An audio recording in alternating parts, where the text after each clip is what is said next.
All right. Good morning, good afternoon, good evening, and good night. And welcome to Morning Brew. Wherever you are, whenever you're watching, I hope it's a good one. Moment.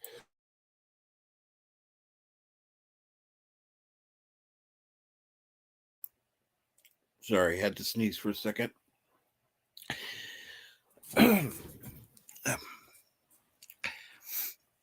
Now, I do hope that everyone's having a good day so far. Let's get started in the chat.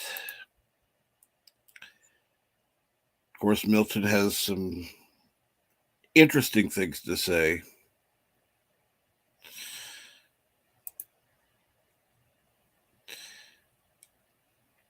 And good morning, Snorter Pipus Cuber. I hate trying to read what you say in the morning. Hello, humans and other critters. I need more coffee to say that.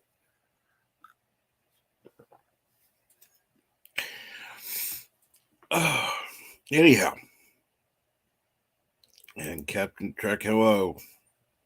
Hello, Starter Pipus Cuber. Good morning, Dave G. Sound.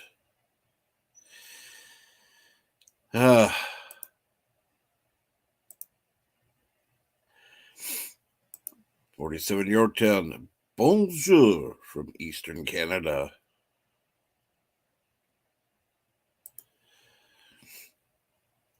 Yep. And good morning, BK Dan.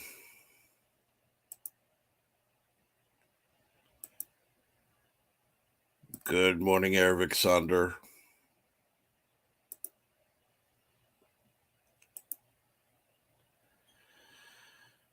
I didn't watch a damn thing.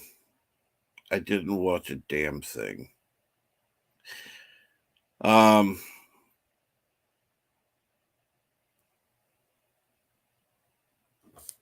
was thinking about trying to watch something, but yeah, things happened here, and it just wasn't well conducive to watching anything.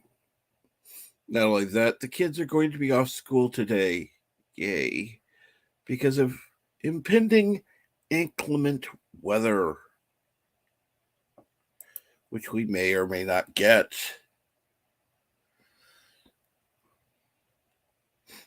So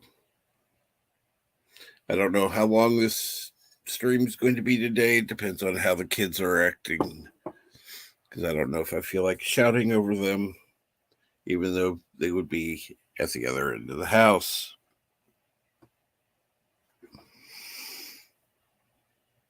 Eric Saunders says, could this week drag by any slower? Yes. Yes, it could. I hate to say it, but yes, it could.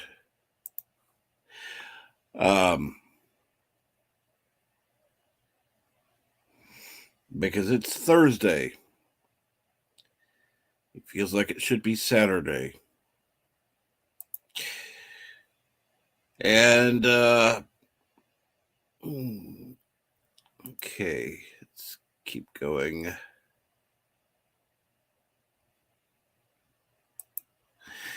I emailed them. There is no phone number. I looked, waiting for a reply.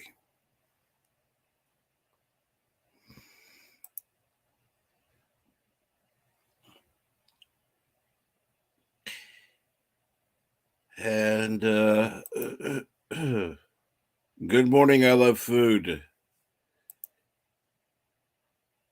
You sound, but think of the children. What about them?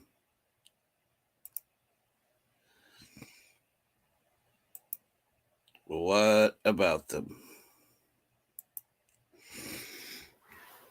Yeah, it's like I said, it feels like should be Saturday morning. However, it's Thursday morning.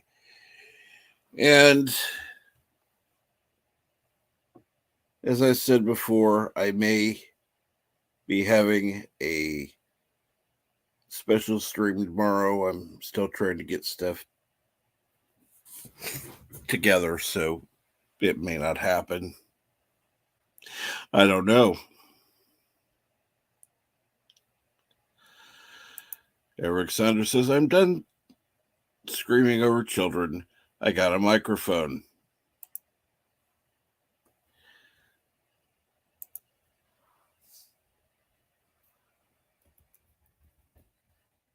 Probably a good thing.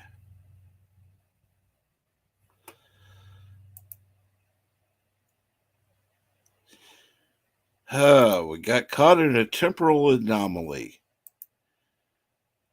Why can't we get caught in one that, sends us ahead in time a little bit? That would be nice. We could miss a couple days here and there.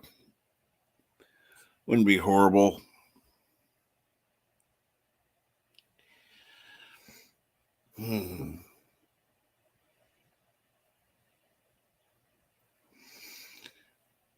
But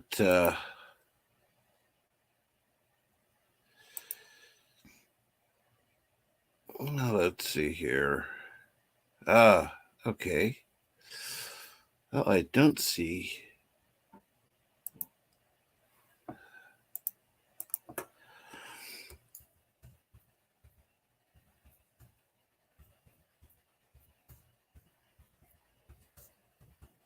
All right, there we go.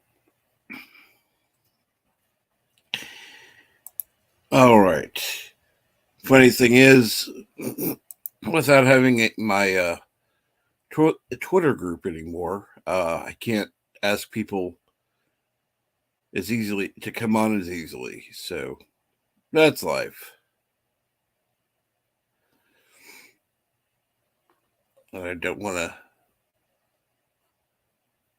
put up the link in the chat just yet, but that's life.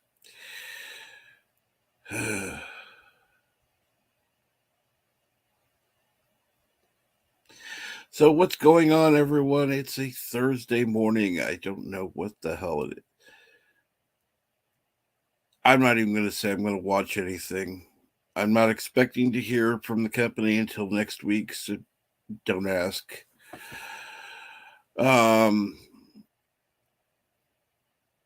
And that's at the soonest.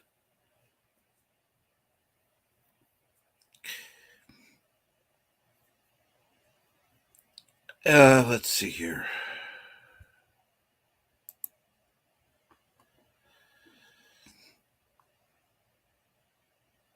And let's see here. Good morning, Mega Cropper. How are you this morning?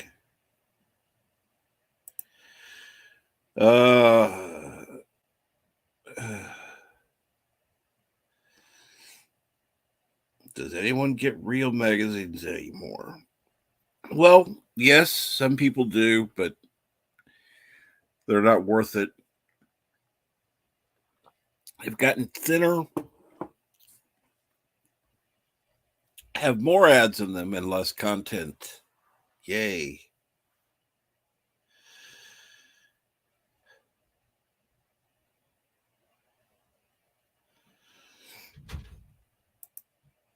Well, that sounds like something to not celebrate there, BK Dan. And good morning, Christian Fandom Geek. How are you?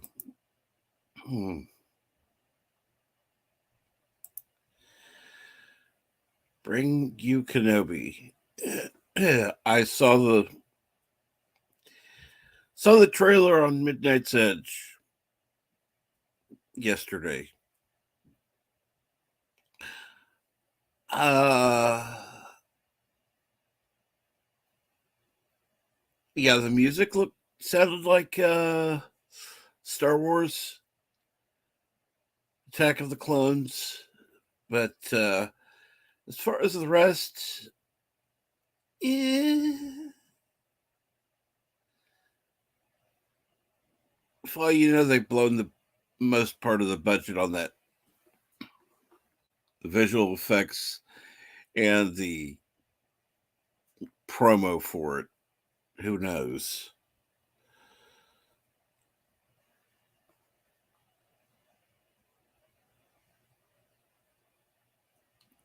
And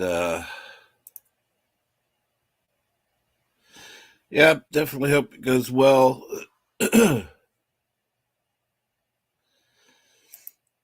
And good morning, Chester. How are you?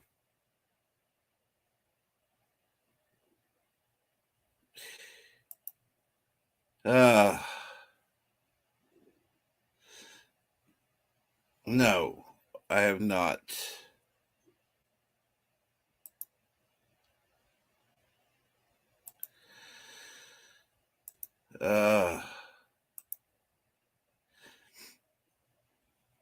And yes.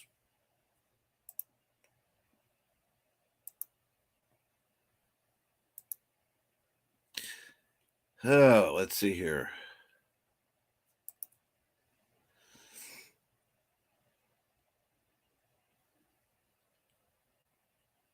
At least he looks good. The problem is he's going to have to really age over the time in order to match up.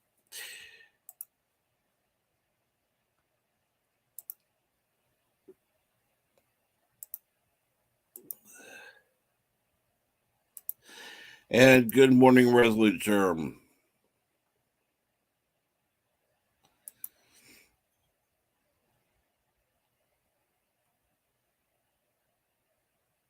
And let's see here.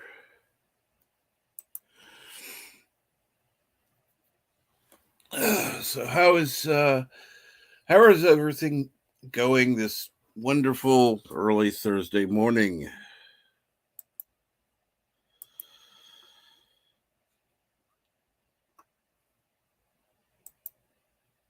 I say that rather hmm,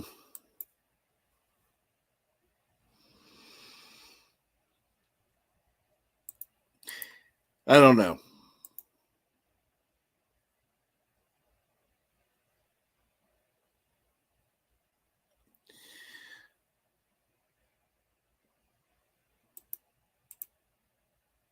All right, I'm going to throw out the link.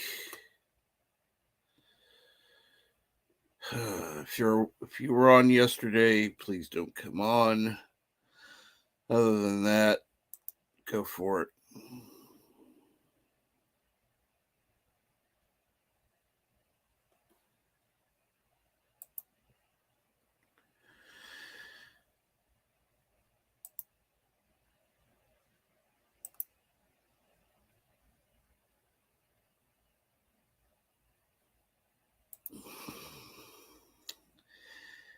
And so far today has been rather quiet. That will change in a minute as the kids get up because they're going to school or not going to school, I should say.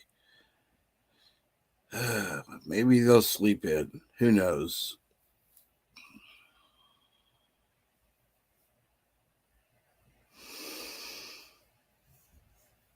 Eric Saunders says -1 Fahrenheit in Denver, buried in snow. Well, if you're buried in snow, Eric, you shouldn't have school today. So maybe you could come on.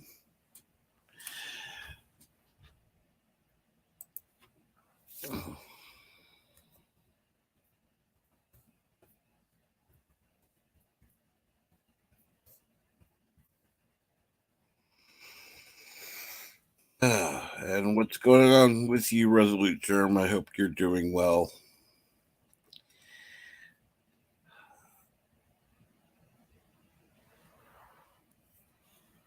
Yeah.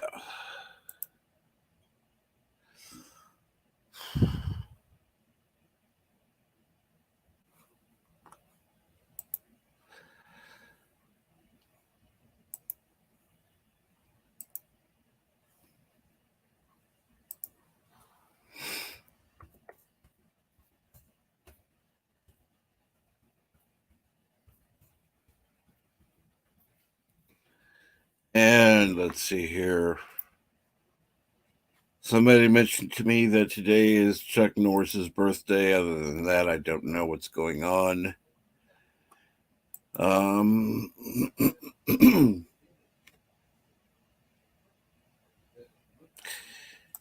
Eric Saunders says, okay. We do have school, though. I'm sorry to hear that. And Kinjack Ben says, Captain Trek, greetings and salutations from Vallejo, California. May the pumpkin be with you always. Cinnamon Bunny says, hello, did you guys watch Picard? No, I have not. I was going to, but I haven't yet. Just popping in to say, hey, I'm going to bed. Good night and God bless. Thank you, Kinjack Ben. Have a good night. Hello, Dalek451. How are you this afternoon?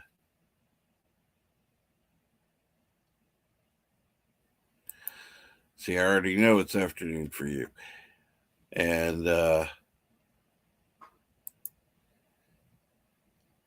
yeah, I've been avoiding watching it. Someone Money said, I really liked it. 7 to 8 out of 10. Yeah, see, I'm not worried about liking the first episode. It's every episode after that.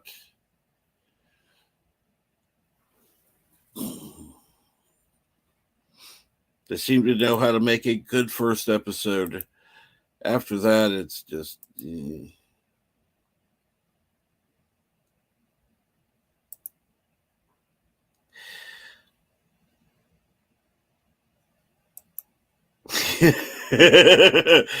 Resolute Germ, I wish you would say what you really think. Hell no, buddy. Why would I want to watch that shit?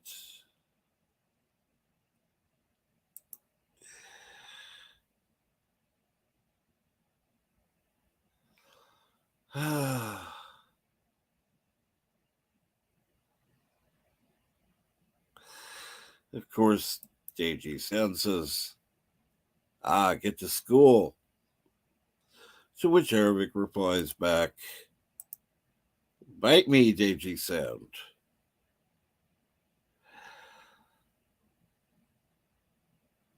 Resolute Germ says, the first episode was flashy, not good. And Cinnabon Buddy was talking about episode 2. Yeah, I'm going to, I don't know. I'll probably just end up watching it all. I don't know. Oh, God, really? For fuck's sake. I get tired of the time change thing.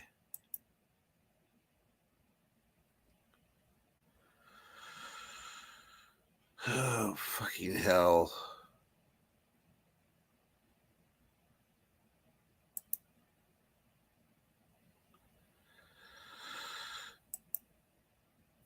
Exactly. Thank you, Hervik.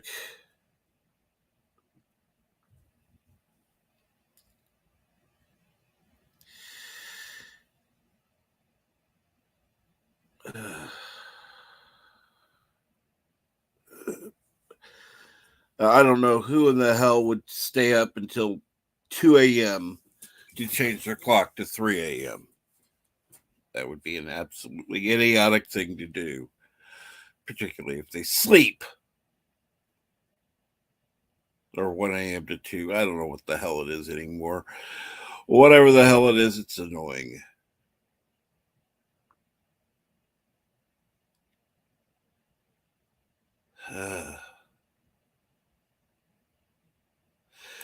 Chester says, have a wonderful morning with a cup of coffee. That would be absolutely nice. Uh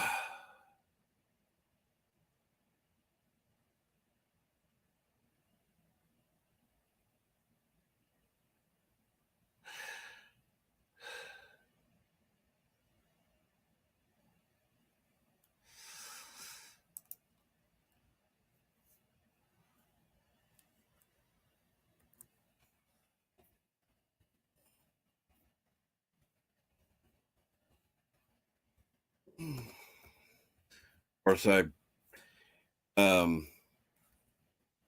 getting a message from somebody who has not yet gotten a notification that this stream is live. But yeah, so we can tell YouTube is really, really good with notifications.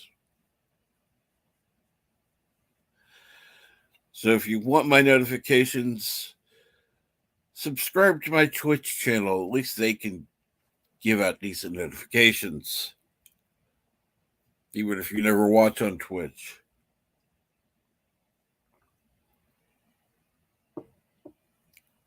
And the link is in the description below.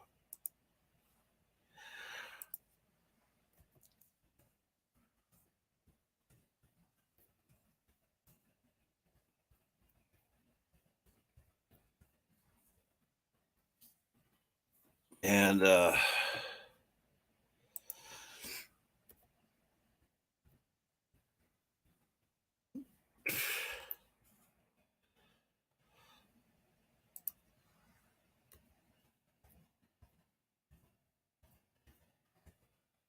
let's see here. Okay, I've taken care of that.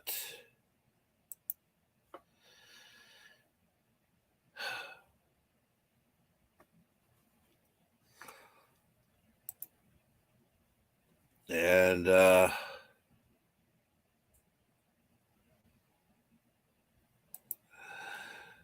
or proof. Democracy is a lie. Everyone hates time change. Nothing can be done about it. Nothing is done about it. It can be. Whatever.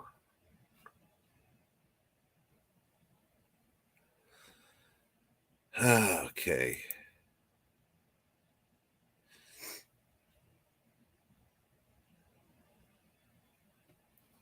I hate the fact that time changes at all. Yep, it's time to jump ahead again. Yay.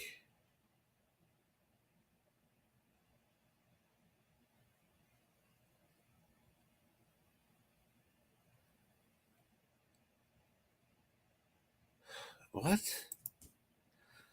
Once I called the time pound on the phone on New Year's and the ball dropped early. Okay. And we got a bot in the chat for somebody to take care of.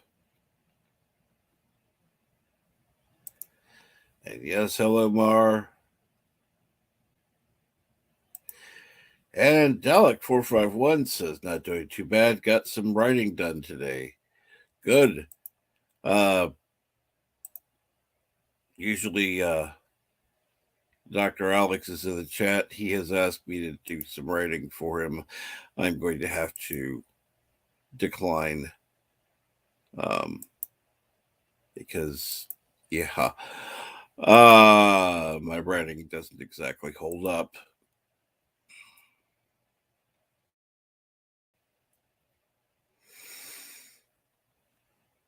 So let's just go with that.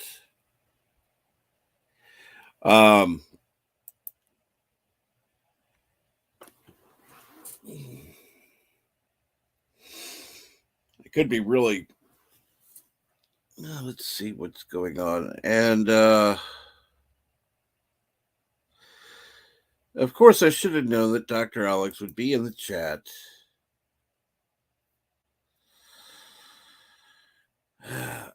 Seriously?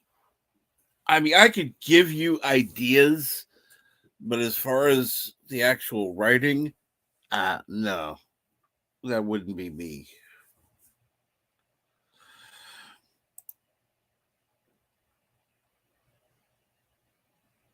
And yes, on the train home as usual. See, there are people that lurk in the chat. And Hector the Game Collector, hey folks, and good morning, Hector. How are you? Good afternoon, Dr. Alex. I don't know. I'm assuming it. Hector's in the morning. Don't know. And got my coffee on hand, Captain Trek. Well, that's good to know. It's always good to have coffee on hand.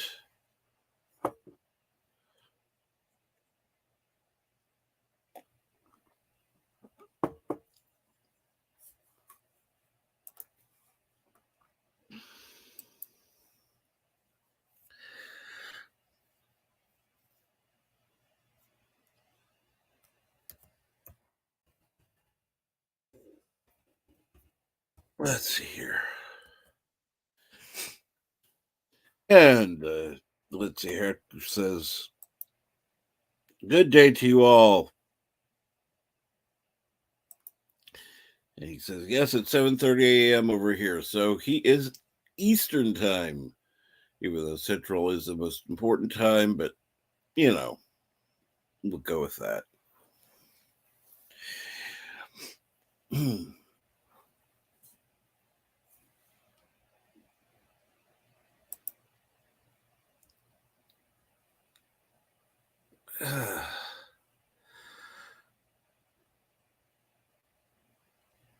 Trust me, you'd be better off without my input, but I'll give it some thought. I love food says, I don't drink coffee. I might start. Anyone have a brand suggestion? Well, I would go with something that is available readily and relatively, uh, I mean, quite honestly,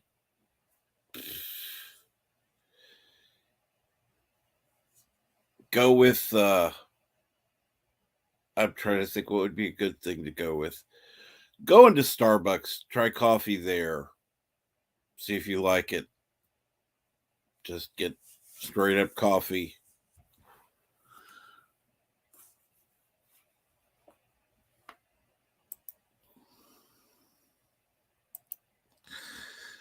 And we've got two people over there in the same general area of the world. Uh, uh, that would make an interesting conversation. I would agree. Okay, you know what, Eric? I'll give you that. Listen to me very carefully, because I'm only going to say this once. Coffee. Black. Coffee. Black. While I've got your attention, there are... Coffee first. Well, this mentor would like another cup of coffee. I'm just gonna have to give up coffee. Want some coffee? If I'm not mistaken, that's your third cup this morning. Fourth, and on a day like today, it won't be my last. Coffee. The finest organic suspension ever devised. Commander, set a new course. There's coffee in that nebula.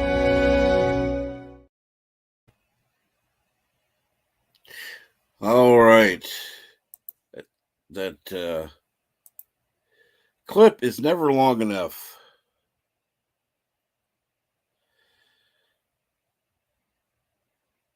Let's see here now. And later, Cinnamon Buddy. Oh,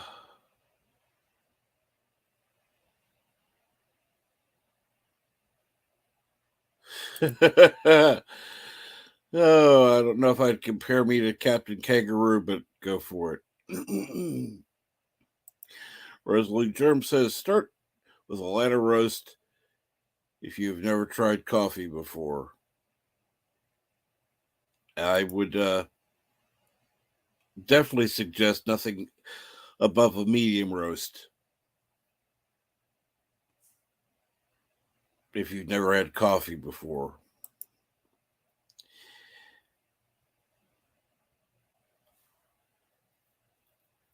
And I think he would be I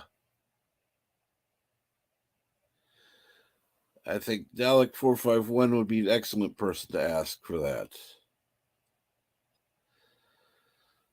Oh, I like that Deji sound. You're mistaken, Chakotay. It's my fourth cup. Mind your own damn business. 47 Yorktown, hashtag Janeway did nothing wrong. Well, she did plenty wrong, but she's human.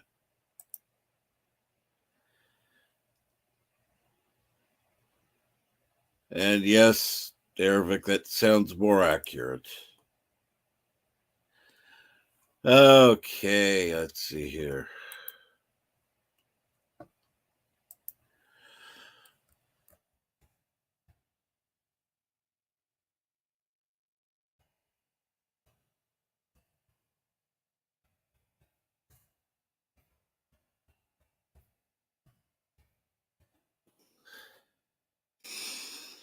Okay, let me go ahead. Let's see if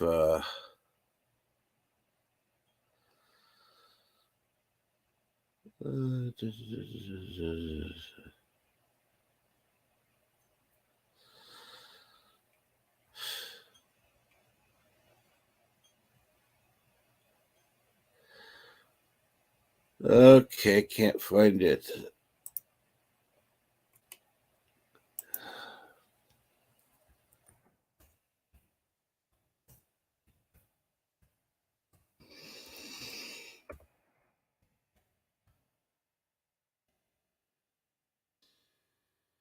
Okay, well, at least I was able to write somebody up in uh, whatever Twitter real quick. Even though I was looking for something else.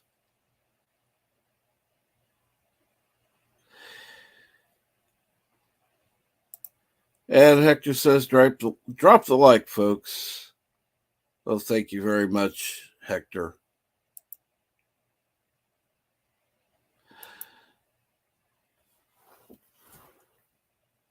She didn't promote Harry Kim.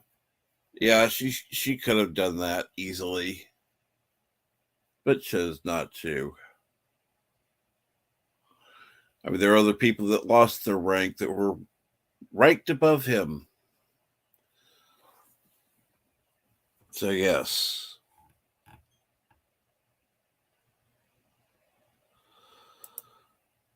And, well, yes, Harry was a dipstick, but he should have died earlier in the series, but didn't because he was, I don't know, some man of the year thing, and so blah, blah, blah. Kirk was best at captain. Kim is best at ensign, I suppose. Well, that's possible.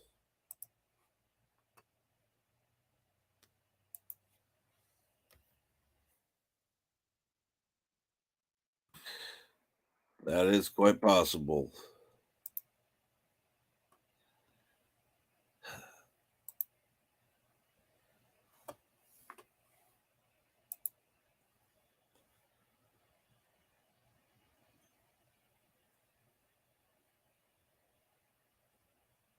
Okay.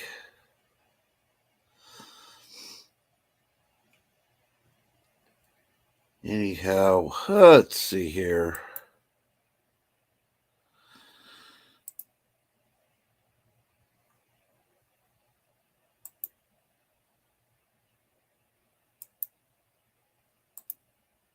Okay, well,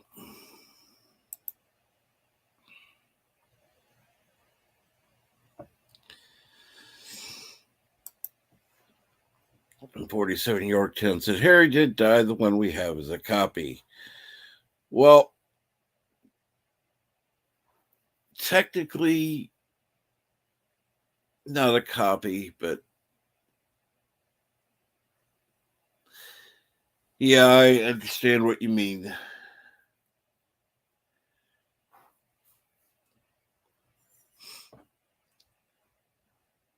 Not sure why he didn't bring some whatever, the gel packs with him. Bioneural gel packs, that's what I was trying to say.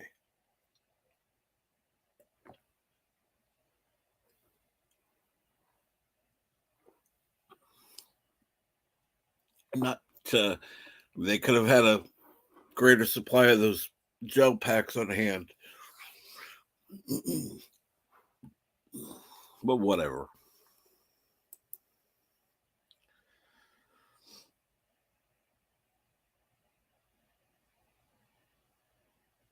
And didn't Harry cross over from a parallel dimension to so we have a copy of a copy?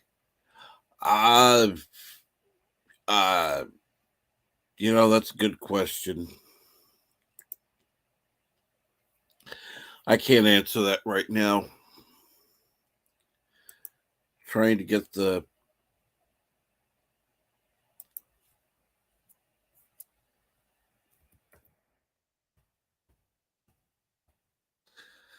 And good morning, Rough Girl TV. How are you this morning? Will you be going live today? Just out of curiosity.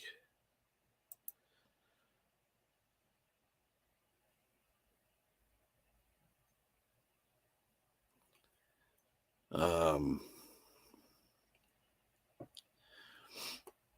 I do see that Mead Radio is live currently. Or at least last I saw, 45 minutes ago.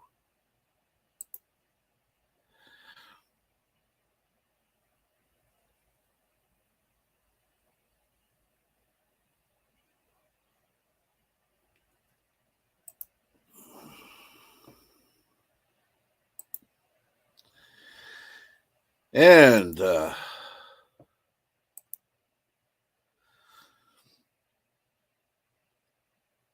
let's get back over to the StreamYard side of things.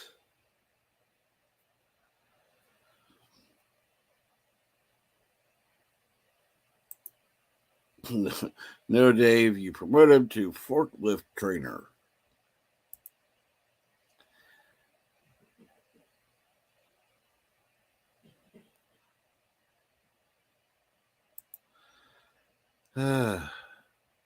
Not biomimetic gel, no.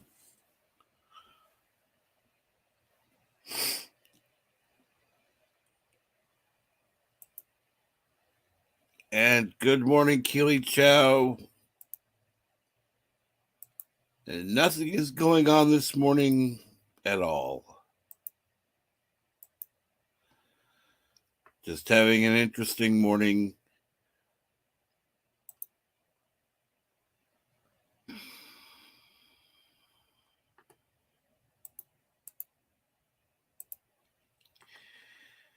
So,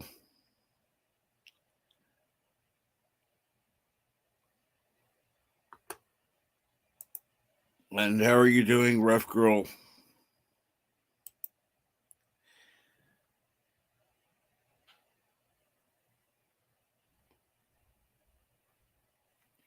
You know,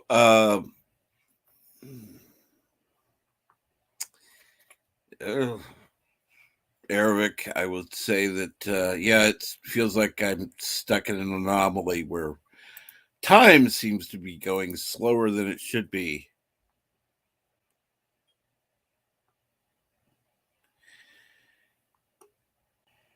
And, oh, okay. It's called working hours, Captain. It's called working hours. there, the time doesn't go at all. Time doesn't move. Time dilation completely. Why are you on? You should be working. Yeah, I know. Don't feel like it.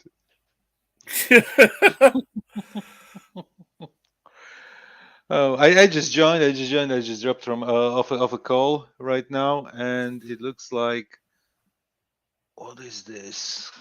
3 p.m. What is this? There is once again something planned. Okay, I don't care about this one. That's fine. Anyway, long day. And especially when you get wake up like at 6 a.m. I'm not sure if you ever got up that early. Since I go live at 6 a.m. my time. Yeah, Yes. I know. That's why I'm joking here. Oh, it's like usually, but okay, you are probably going to bed before midnight, which Yes. with me it's rarely the case. And then when I go to bed at 1 or something, and my dogs wake me up at 5:30, yay me. Usually I go back to bed, but today I didn't, and now I feel tired already, and it's like 2 p.m. Not even 2 p.m. here. Oh, it's funny because there have been a couple of times, the people have wanted me to come on, and it's like, oh, really? You Like want in me the to evening. Yeah. Oh, I'm talking like closer to midnight. Uh-huh. God, I gotta be up at 6 a.m. What the hell are you talking about? Yeah. Understandable because obvious. You could start like an hour later, but I'm not sure how many people would be disappointed by the time, because I know that there are folks who are waking up basically at the same time, and work, Joseph, doesn't work. He's a kept man. Yeah, I wish.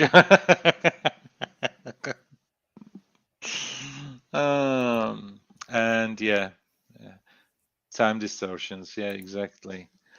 That's me. That's me. Absolutely. Well, Rough Girl, you're always welcome on here as well. But Uh, so, how is the day going in the future? In the future, I was with my dog in the morning at the vet, and it's just like we go there every month for an injection. It's I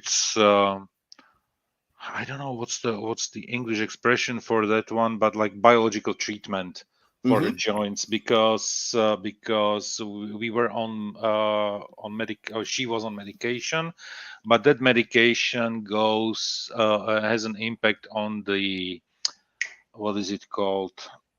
Why do I have the German word right now in my head? Not the liver, but kidneys. Mm-hmm. It impacts the kidneys. So after 6 months, we had to switch it, and now the medication is like 3 times the original cost of the pills. But Oh, it's a biological treatment. It's like yeah. So yeah, and she doesn't like going to the vet, and she was like all shaky and everything. And the doctor was like, "Is she okay?" Of course she's okay. She's just shaking because she's shaking. Yeah, she's shaking because she has to be here. yeah, pretty much.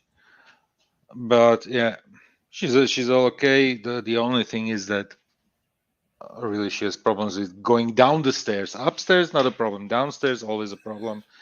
And there are like few steps there, so I had to carry her down, and it's like 40 pounds. So a sack of potatoes type of thing. Yeah. Yeah, yeah, yeah. But a sack of potatoes that is licking your face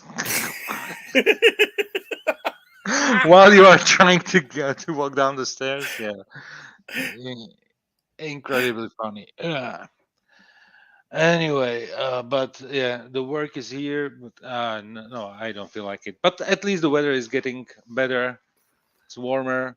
At least during the days. In the evenings, it's pretty cold. But during the day, sun is up. So yay me! I can look outside the window, see the sun, and work here.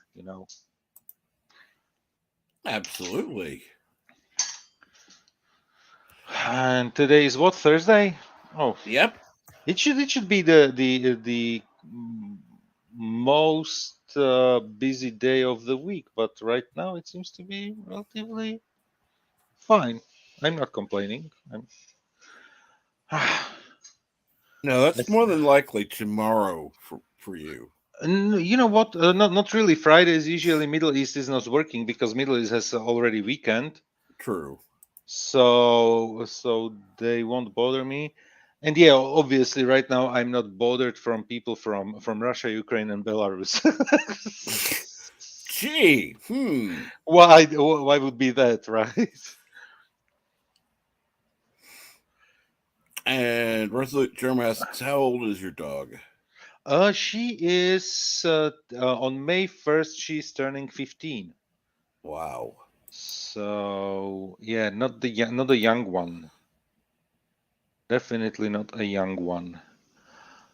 So and she cost me like, I can tell you that she costs us around easily like 300 euro a month, like in terms of medication. Hmm. So, but it makes sense because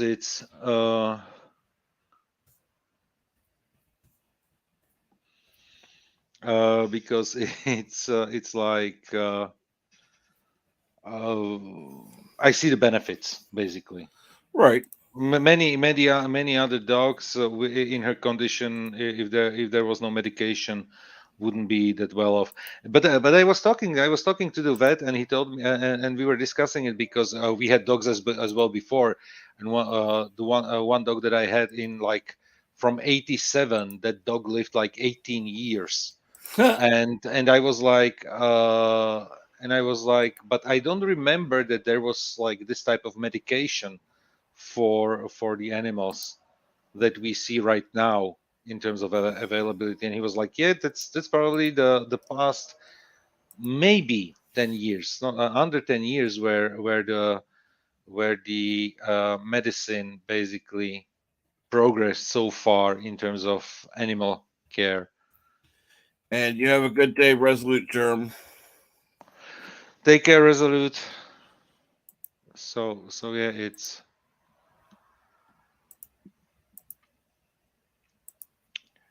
it's like that. Uh, and Kronos says, "Be right back." Okay, Kronos. Probably coffee. I ran out of my second 0.7 liter can of coffee today. And on a day like today, it won't be my last. To quote Janeway.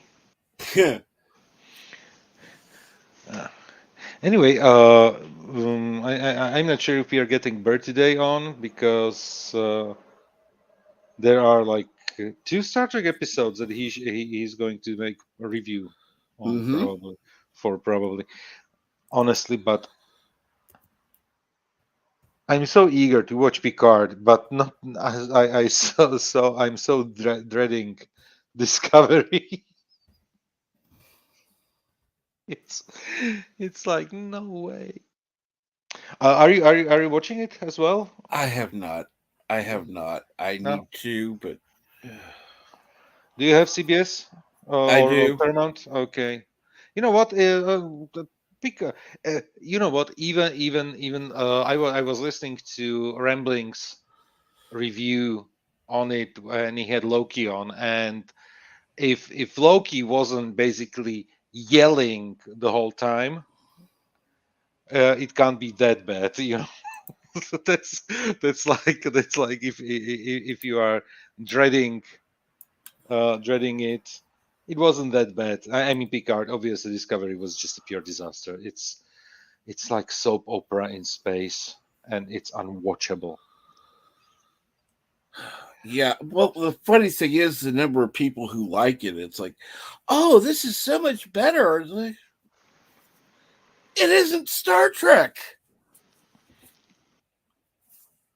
And the problem is, it could be, even with the story they are telling, it could be. But the thing is that if basically what we are getting right now in 13 episodes, I think 13 episodes, as a season-long arc on a series like Deep Space Nine, this would be a two-parter or eventually a three-parter, Mm-hmm.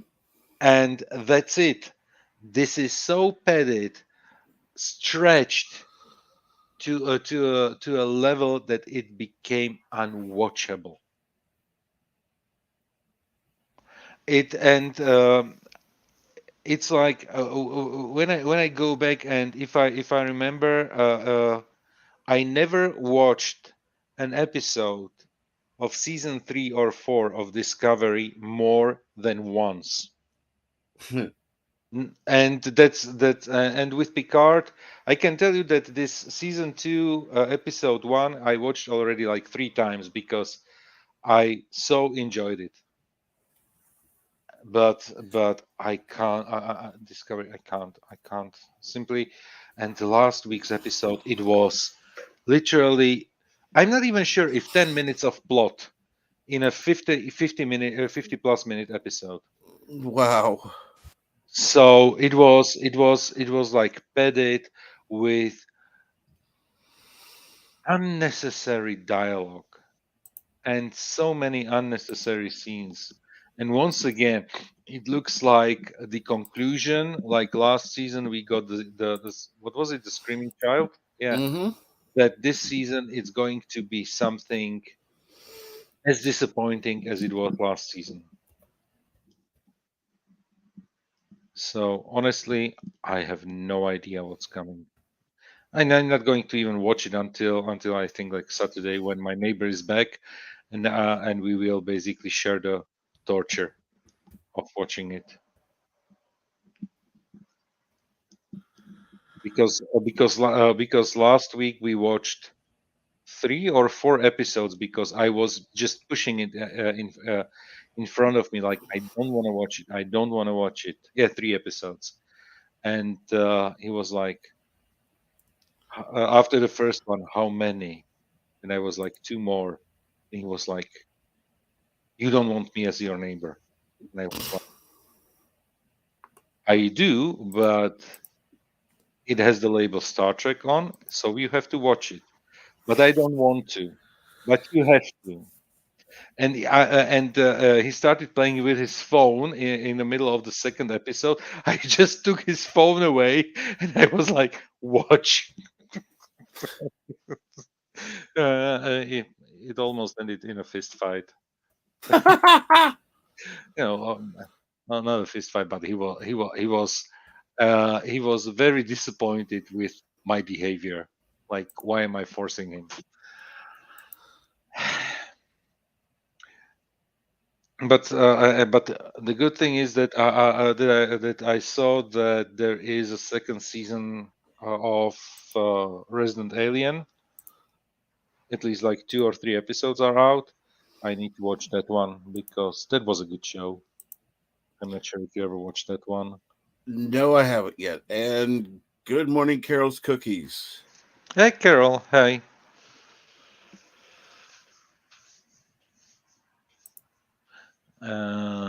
And Carol says, yesterday was stupid, stupid, stupid, stupid. Not here. And Chrono says, I saw Picard almost all the way through. Still fake track. Hmm. I'm enjoying Super Bumped, the battle for Uber. Getting caught up in chat. Let me see here now. And of cookies.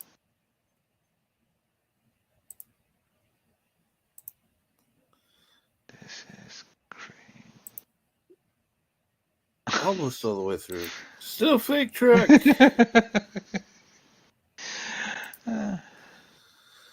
Oh. Don't watch propaganda track. People. Carol, yeah, that's a fact, but I think it's like one of those general truths, like like gravity, magnetism, size of the universe, and stupidity of people. Yeah.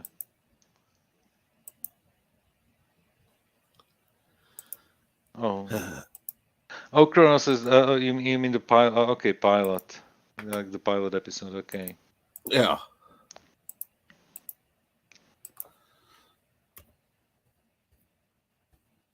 Because then Kronos says, "I pilot. I computer guy. Hi."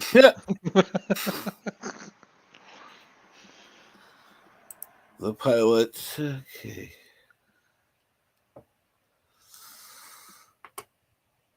Pilot.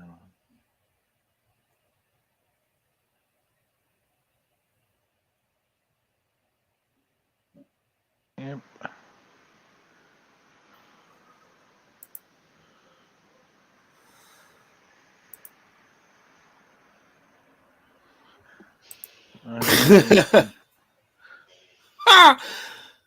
Thank you, Arabic. Oh, Burnham, I can't hear you. Oh, wait, I don't care.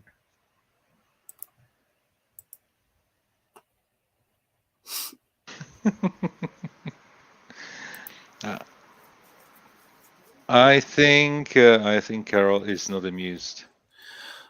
I think, yeah, well, maybe Carol just needs to, I don't know, relax, get something, help her chill out,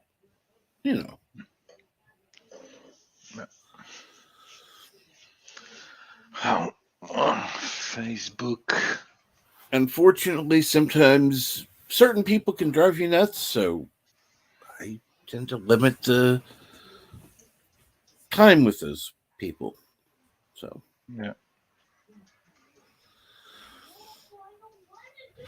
that's just the thing.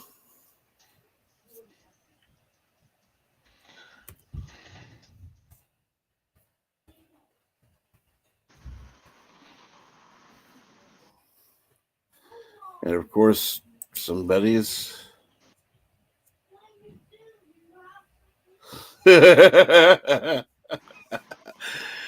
Oh, somebody's messaging me on Facebook. I can't believe it. Okay. It's not me, I promise. No, no. That's the problem when you have a Facebook account. It can happen that people are messaging you. Random. Hey, What's up? NB. Hey, Joseph. Just question here. Did you kind of get the impression off that first episode of Picard they are trying very hard to stay away from talking about the first season? What they did pretty much, I think what they did is they took all the feedback that they got and from people. Looks like they were listening. So what they did, and Rambling Canuck basically did his review, and he said that there were some topics that he was interested in that they would basically go after them from season one, but they wrapped everything up, like the synths, the abandoned plots. Basically, they just gave like one sentence explanation, and they moved on to a completely new thing that is happening. So they are literally avoiding season one. They are acknowledging that Picard is a synth, and that's pretty much everything what they took over from the first season, at least from the first episode, how I see it. Yeah, I'm with you, Joseph. And Captain Trek knows this because I've mentioned it. I was actually surprised. I enjoyed the episode. It For me, it was the first time it felt like I've seen a Star Trek episode since Enterprise went off the air. Yeah, pretty much the same thing. And Captain, why is Mega Crapper writing a rule breach? Is there a rule that I'm breaking? No, Just, no, just no, tell no, me. no. Not at all. Yes, I know. I said yesterday, or earlier today, no big deal. Oh, what did you say? Because if I wasn't here, so just tell me if I'm breaking a rule, we You're can talk. not. No, no, you're not. It's NB being on again. Oh, I forgot. I was on yesterday, wasn't I? And good morning, Darius. I'm not playing No, anymore. Kronos, you can't get banned. Shut up about that. I think we have a ban on you being banned. Absolutely. I'm pretty sure Captain's got that in the rule book that you are not allowed to be banned. And if not, you need to add that to the rule It book. is. It's already in there. But Kronos, if you're looking for a way how to get banned somewhere, open a Twitter account and talk to NB. He knows very well how to get banned. He can give you like advices like for at least 3 to 4 bans. I don't know how many times you were banned on Twitter. I'm currently, this has been my longest running account, and I believe this was my 6th. Wow. I've actually looked at, I actually a couple of times went to look at some of the older ones because I still had the username and password, and I'm like, I'm still suspended. I'm like, why don't you just delete the damn account? Because I try and go in and do it, and they won't let me do it on the webpage. They'll let me do it on, like, say, my phone, but I'm like, I'm not typing this in 5 times on my phone. Fuck you. Hell, I don't even remember the other ones I used to have.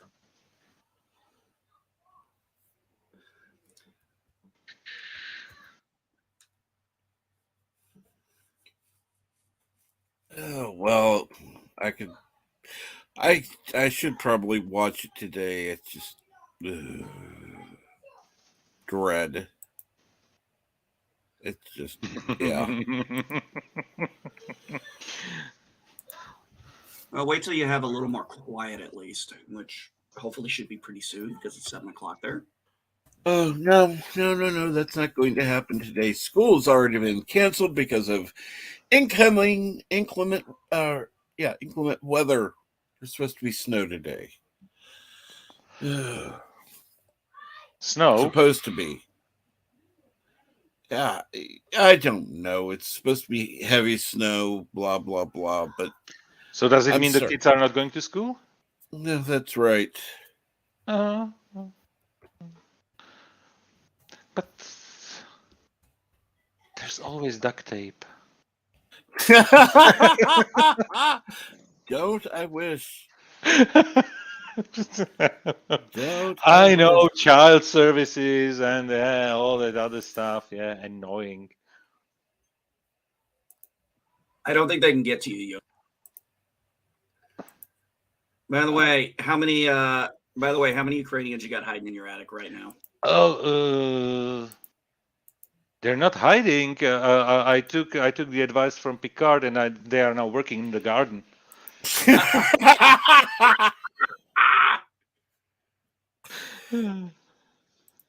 Oh. You know what? But jokes aside, there are like 150,000 right now crossing the country at this moment.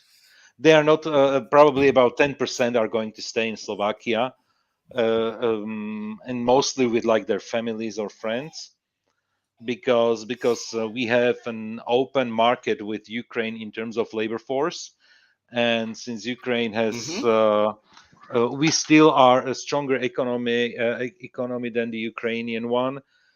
I mean, the one like 3 weeks ago, stronger one. Um, Means that we have Ukrainian workers. Something like 40,000 Ukrainian people are working right now. We're working in Slovakia, so their families are coming over and they are staying here, and there is like huge program running from the government, like for supporting everything. Obviously not everything is working perfectly right now, because everything is basically in state of flux, to use Star Trek terminology here. Everything but there are like grants, programs prepared. There is some money coming from the EU to support everything, but mostly the people are going oh, like Nordic countries, Germany, and the UK has opened the borders for the Ukrainians as well. So they are basically just those who have those who have like families working elsewhere in Europe, or even Canada. I think Canada opened as well their borders. So they are trying to get over there, and only and there are very few people who there are very few people who are like without family or friends here, who are staying here. So there are like specific programs prepared for them. They all got basically, when they cross the border, they all get like um, it's basically with the paperwork, they where they have like a status of a refugee or somebody, or there is another status. I even don't know what's the name of it, but let's call it like refugee. Refugee status. They immediately get like free healthcare and all the jazz, and Can I be a refugee over there? come again. I said, can I be a refugee over there? Get a Ukrainian passport, and for sure. Yeah, and the thing is, there are as well like many like students, because there was something like 40 or 50,000 like foreign students, in Ukraine, from like Africa, India, like studying usually like IT or medicine, and so those people are coming over as well. But there is like a program with the embassies of their respective countries, so they are sending like planes, and we are basically sending them home. Mm-hmm. They're just They coming there can, to yeah, they for a can safe stay, to yeah, they get can home. stay, but they want to go basically to their home countries at this moment. And anyway, we have more than enough stress right now with the people who really have nowhere to go, really, like with the Ukrainians, because it's the situation. And the thing is, our border is the shortest one from all the neighboring countries. But when you look at countries like Romania, Hungary, or Poland, they have like way bigger borders. So they have way more influx of people uh, trying to escape the war. Yeah, But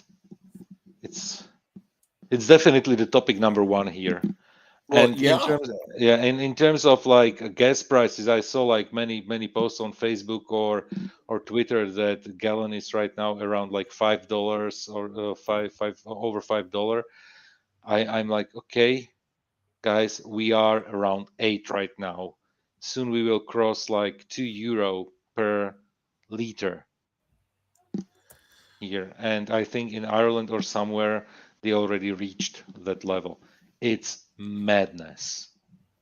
Well, people are, they're going, oh no, it's over $5. Yeah, well, get used to it. It's going to be over $8 before you know it. And it really depends on um, how the situation will evolve, because even I can tell you one thing from what I heard today, like when I'm listening to news and stuff in the morning. I was listening to our Minister of Foreign Affairs, uh, Right. and he said that even if the war ended like today, it doesn't mean that we are going to lift all the sanctions on Russia the next Mm-hmm. day. Definitely not, because uh, it will be a long and painful process for everybody. And of course, rebuilding the whole Ukraine will cost like enormous amount of money. And the problem is that it's not only like petrol or gas, basically, or oil. uh the biggest problem right now, there was a TikTok that I was watching, and it was a black girl from the US, and she was talking about and she was talking to other black people, that they shouldn't close their eyes in front of the war, because what a huge impact it will have worldwide. And she took basically the situation with um, um, what is it called?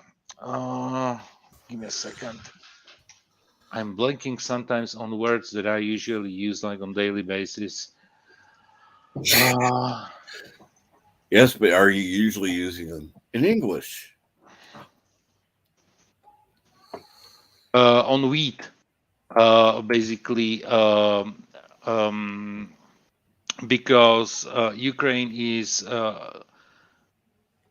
Ukraine is worldwide number four, and Russia number one of wheat producers. And you have many African countries that are relying on the on the import of wheat. And the problem is that the right now the prices basically got up like 200%.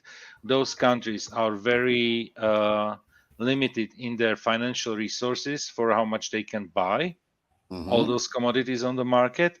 And it can cause famine, and it can cause another refugee crisis coming from Africa as well, which is like crazy when you think about it, that sanctions on Russia and destruction of all the crops in Ukraine, and you get famine in Africa, which only shows how interconnected the world is, and how fragile the whole balance basically is. So, and recently, when since we're such Star Trek fans, I was thinking about the Ferengi rules of acquisition, And when the rule that war is good for business, Mm-hmm. It's good for somebody. I'm not sure it is. Depends on who. Depends on who it is. Who it is, of course, when you are talking about like companies like military productions and weapon production and everything, yeah, then definitely you could be like cousin Gala owning a moon. But in terms of everything else, not so much. And when you think right now,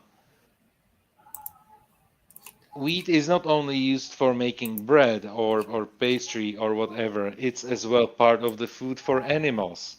Mm-hmm. So meat will cost more.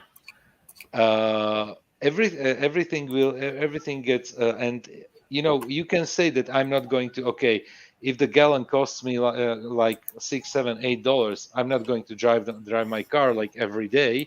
I'm not going to the store like every day or every second day. I will go like once a week. Right. That's fine. You can save some money uh,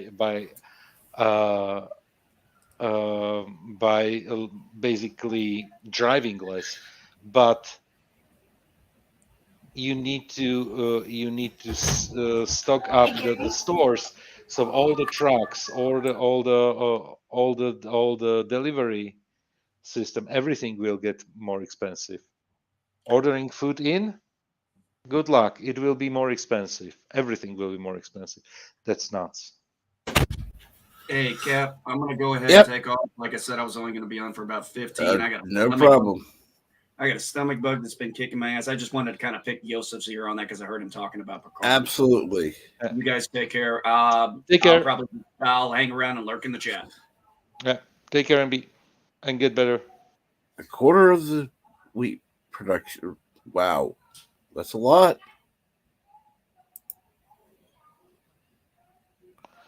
So I can tell you when the whole COVID madness started in early 2020, we were like, okay, we will survive 2020. 2021 will be better. Then 2021 came, and we were like, okay, the pandemic is over. Looks like the world is getting to normal. Yeah, sure. And in 2021, we're going, oh, hey, 2022 will be better now. Uh-huh. Uh, and because when we are talking about inflation and all that stuff, it was expected because somebody said that 40% of all money that is currently used in the United States was printed in the last 18 months. 40% of all the money. Wow. But it's not only the United States. I'm not sure if it's a fact or but it was, I read it somewhere that 40% of all the money that is now in circulation was printed in the last 18 months. If it's a fact, it's a fact. But you know what? The EU did pretty much the same with the euro Mm-hmm. or the European, the not like monetary union. So basically, with euro, pretty much the same thing happened. That there was like, and all the other currencies that are in Europe used basically in Europe and are not necessarily tied to the dollar, are tied to the euro. So those are like the two strongest currencies right now in the world. Right. Because when we avoid the British pound, because British pound, since they left the EU, they were pretty much separated as well. Before that, all the other currencies are tied to those currencies as well. So the inflation is going basically around everywhere, and the problem is this is a situation that wasn't here for the last 14 years, since 2000. Yes, since 2008, with that kind of inflation, with the Lehman Brothers, what happened in the financial crisis. So pretty much, yeah, we're screwed. But the good thing is we are in the final decade of the 80-year circle where basically we should be by the end of the decade we should once again be on a rise. Let's see. The question is how deep we have to fall before everything gets better.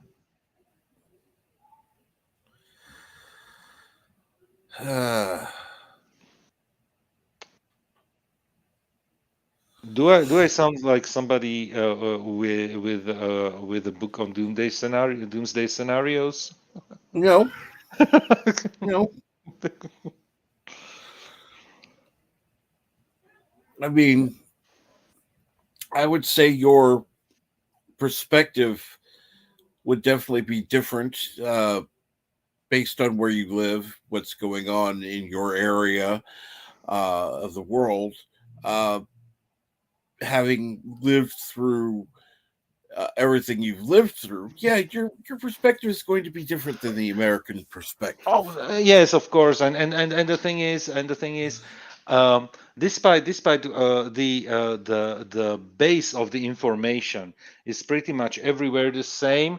It's like the media give you not like unfiltered raw information. They always put something like with a twist on it, like basically their opinions. So the question, so it is always interesting to read something from uh, the US and something from European sources. And honestly, it doesn't make sense to read Russian sources because that's right now completely they are completely cut off from everything that would be close to objective.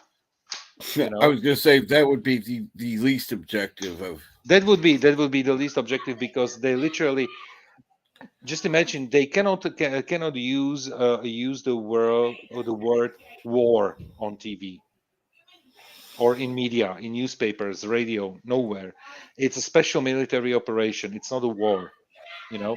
So, and they are reporting only about very small things that are happening in the area, no, definitely not the facts. And the thing is, right now, uh, even what I'm trying to do is um listening or reading up on reports that are verified from multiple sources because as well the things that you are getting like directly, let's say from Ukraine, are not 100% Oh, correct. oh no. Which is understandable because they also put in their own propaganda, their own narrative, not even propaganda, let's call it narrative. Right. That's a better word. They put in there like their narrative, and so I'm trying to get like the information from really like different sources that are independently verified. Let's say when you have journalists reporting from the BBC, I need to hear the same, pretty much the same thing from journalists who are in that same area, like from Germany or even just imagine that even from Slovakia, we have journalists there Right. in Ukraine. And the good thing is, the good thing, the interesting thing is that many of the journalists that are right now there are people who speak Russian or Ukrainian, usually Mhm. more Russian, because those are like people who were born who have parents who, let's say, are like who came from the Soviet Union over to Czechoslovakia in the 70s, 80s, and those are basically their kids. So they speak the language. So that's why they are in that region because they can communicate in their almost local language because despite there is a certain difference between Ukrainian language and Russian language. Uh, Most of the people in Ukraine understand Russian, and the languages are pretty close. It's similar as I would go to Czech Republic. I can say that I'm fluent in Czech as well, just because we grew up in a country that was Czechoslovakia, and we had basically TV programs, radio programs, and everything on a where both languages were used Right. at the time. So I'm fluent in Czech, despite it's a different language. I don't even consider it like a next language on my list, simply because I grew up with it. So, and it's pretty similar with people in Ukraine, because since it was like the Soviet Union, they had their own Ukrainian language, and they all learned as well Russian, whereby the languages are pretty close to each other. I can listen to Ukrainians and I can understand them even probably better than the Russians, which is interesting.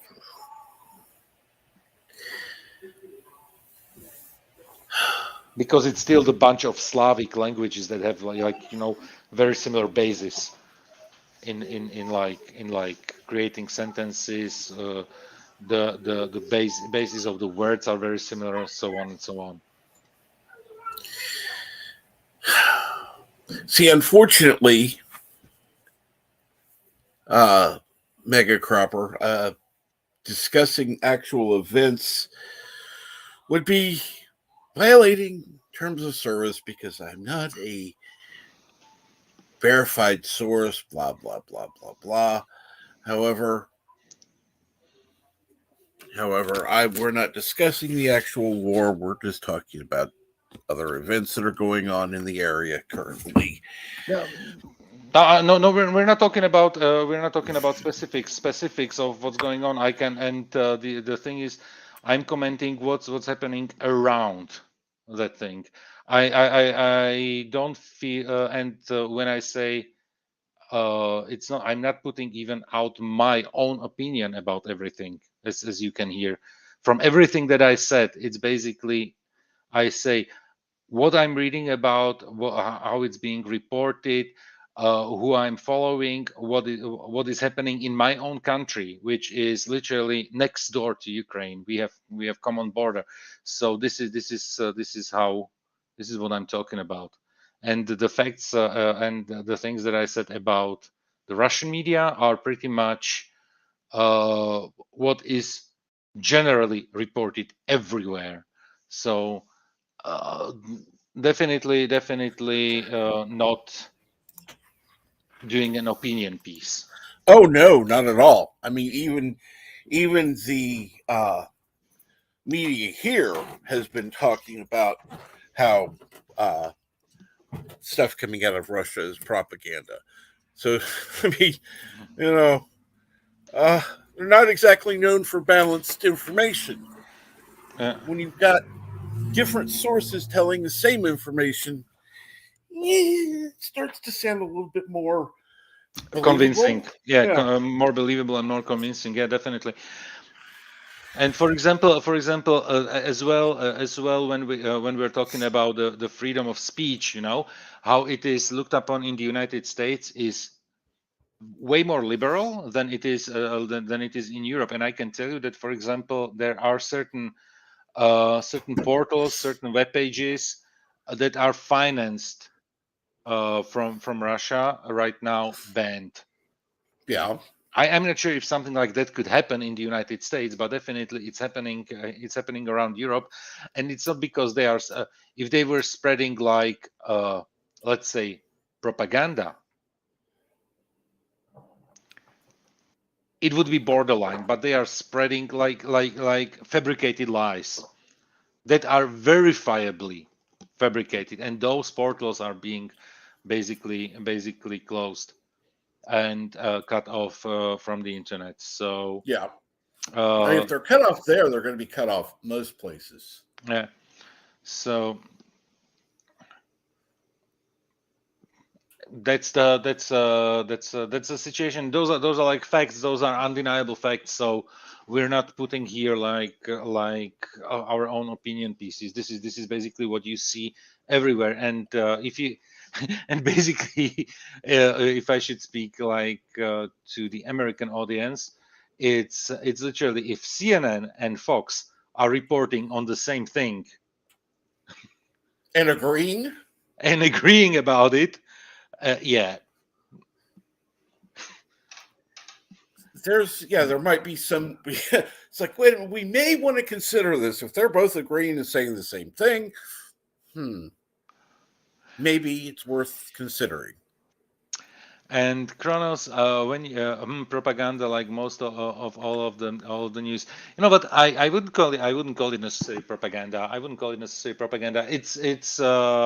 It's opinion pieces, and the problem right now with news reporting, and it's definitely not only a problem of the United States, and now the split of the view between like the CNNs, NBCs slash compared to something like Fox News and other. And on the other ones, you have basically the same thing in every single country. The only thing, let's say, compared to Europe, is that since you don't have the split, like there's a pretty clear cut in the United States. You have the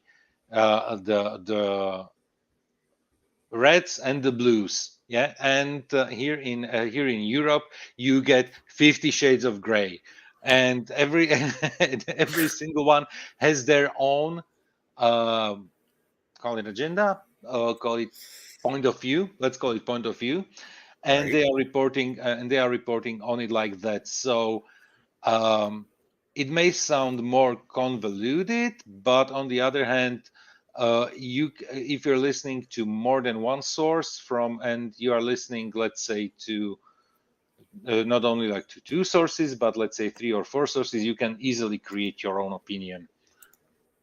Of course, then it's up on your own bias, which one speaks to your narrative more, which is pretty much common with everybody. But it's You're on, Chris. What's up? Oh yeah, I know. But Yosef, are you actually suggesting that people have an opinion of their own? Yes. Chris, I'm not saying that everybody has. Let me go down the linear thought on this. One incident or situation happens. Mm-hmm. Person sees incident or situation happens. Person formulates their own opinion without any outside interference. Wait, I don't get this. It makes no sense at all. Are you suggesting that people can have their own opinion? Oh my God. A horrible idea, right? It is. It's just absolutely crazy. I don't know what the. Captain, I'd be very careful. This sounds very communistic.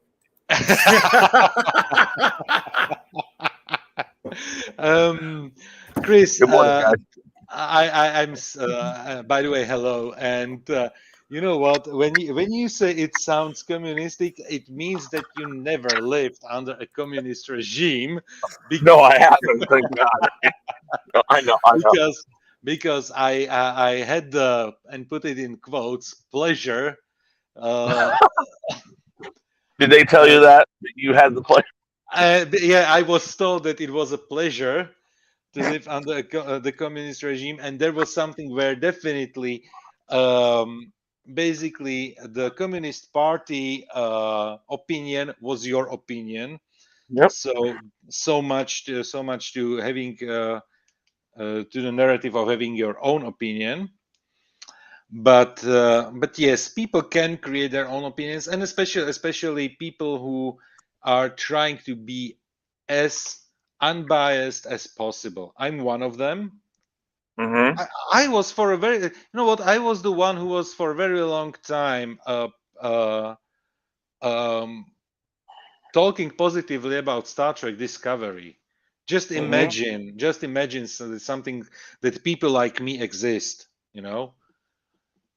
But I try to have a healthy relationship to the show, and I realized it's crap. Right now, I'm not a fan anymore. Yeah. I built my own opinion, and there are a few like me around the world, and I hope that on this panel at least 3. I try to have an open mind about everything going into it. I'd say that the biggest example of that for me, since I have not seen Star Trek Discovery or Picard, is the Star Trek stuff. I mean, Star Wars. I'm sorry, Star Wars Mhm. stuff. So I've watched all the series so far since they've done Mhm. since they started the new series. I didn't watch the last season of Clone Wars. I ended Clone Wars about 3 seasons, 4 seasons in, so I'm going back and rewatching that. I haven't seen Rebels, but since Disney has taken over everything except for the final season of Clone Wars, I've watched, and I've kept a very open mind about it. I acknowledge when there's problems, um, which I think is important. Just because you like something doesn't mean that you're unaware of the issues, the Of problem. course, yes. Um, for instance, in a political forum, I don't care what side you're on in politics.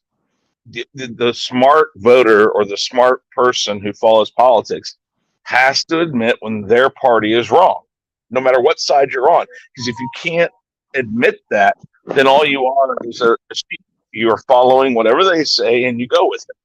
Oh, Um, yes, completely agree. and I don't like that. My kids, um, and my kids are older now, but when Trump was first running, so 5, 6 years ago now, Yeah, six. um, they were pretty much like, oh, I don't want Trump to win, da da da da, and all that. They weren't of voting age yet, and I just looked at them and I asked them one question. I said, "Why?" I didn't look at them and say that's a good thing. No, I want my kids to explain to me why they don't want somebody to win or why they don't want somebody to be president. It's not about telling them that they're right or wrong. It's like, if that's how you feel, tell me why you feel that way. Or are you just repeating what other people say? I'm not one of those people who says, oh, you should vote for this person or this person. I'm trying to teach my kids, if you believe that, or if that's what you want to do, or if you believe, that's what you want to vote for, or that's the person you want to vote for, don't just say it because everybody else says it. Express to me why you want to. Mm-hmm. Exactly. Tell me why that's how you feel. Not, oh yeah, I understand that. That's a good idea. Yeah, Trump's an asshole. I didn't like Trump, but I'll admit that he wasn't like, oh, he wasn't the worst person in the world.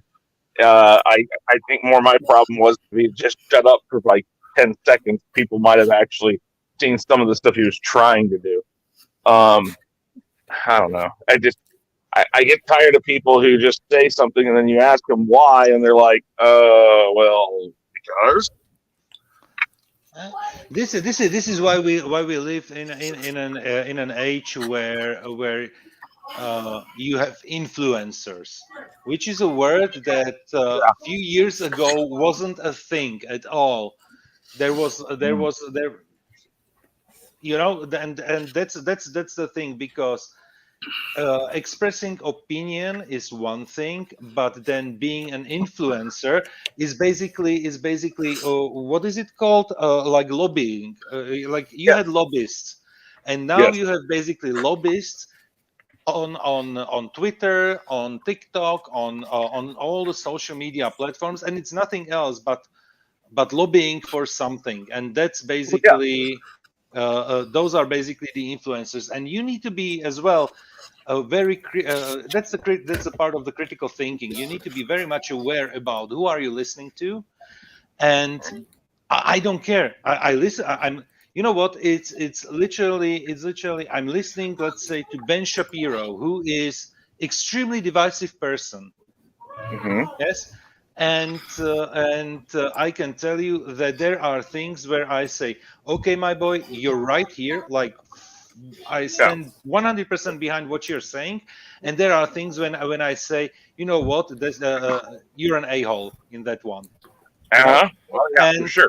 and that's and Jordan Peterson as well. You know, as well somebody who I like to listening to, but as well he has good points, but I definitely do not agree with him in all the issues that he's covering, and then just trying to find like examples that people in the chat know. Yeah. So I think one of the problems with the whole influencer thing, like you said, that's probably one of the scariest things because it's something that America has had for a long time, and even other countries have had for a long time. When our parents were kids, or in the 20s when our grandparents were, younger, um, actors and people on TV smoked cigarettes and said, "Hey, look, here you go." That was the first form of an influencer. Hey, look, I'm going to show you that I'm a consumer of this project. Well, now companies have figured out, hey, look, all these kids are watching TikTok and all these other forms, Instagram, whatever. Hey, if we pay these people to say this product's good or this candidate's good, these things that these kids are just going to blindly listen. They're going to be like, oh, look, my favorite person on TikTok thinks this is a great thing, so I think it's a great thing. And it's unfortunately, for lack of a better word, it's dumbing down the way things are done. yep, pretty much. Yeah. When cigarettes first came on the scene, well, not first, I shouldn't say first because they've been around for a long time, but when television first got incorporated with cigarettes, the cigarette companies were paying out tons of money to doctors, to professionals, to encourage people to smoke, that smoking was okay. Mm-hmm. So, in much that same way, that's how. Hey, what's going on, Bird? In much the same way, influencers are doing that. Influencers have, they'll drink a certain drink, and your kids, start drinking that drink, or they'll say, they like this person for political office or whatnot. The first thing I tell anybody is no matter what you do, especially in politics, don't listen to people on TV who are trying to tell you how to vote. I have a hard and fast rule. I never care about a person's political or personal life. Mm-hmm. If they're a Hollywood person, I watch their movies, and that's why I like them. If I like their movies and I like the way they act, I really don't care what their personal views are or anything like that, because you know what? That's not why I Otherwise, watch. exactly, because otherwise I wouldn't be able to watch a single Tom Cruise movie. Oh yeah, oh god, yeah. Yeah, there you go. And I love all the Mission Impossible movies and everything. Basically, many of the things. When you look at Gwyneth Paltrow, who was fantastic as Pepper Potts in the MCU, yeah, Yep. the chemistry she had with Robert Downey Jr. in those movies, Uh-huh. she was excellent. You look at her personal life and you realize that she's a nut job, like complete nut job. Yeah, and so that's why I would never buy a vagina scented candle from Gwyneth Paltrow, because she is just nuts. But I love the way she's acting in the movies. Exactly. And All I gotta say about that is if I want to know what it smells like, I'll try to hook up with her first. I mean, that's an easier way to do it. Truthfully, yeah. I mean, if I'm that curious about it, I will throw my life's work into actually being there, and then I might smell the candle and say, you know what? I'm going to tell you this right now. No, that is not.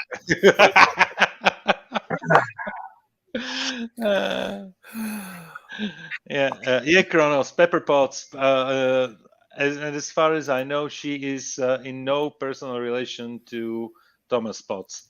So Maybe not, but I think there's suspect there. Maybe we should ask him.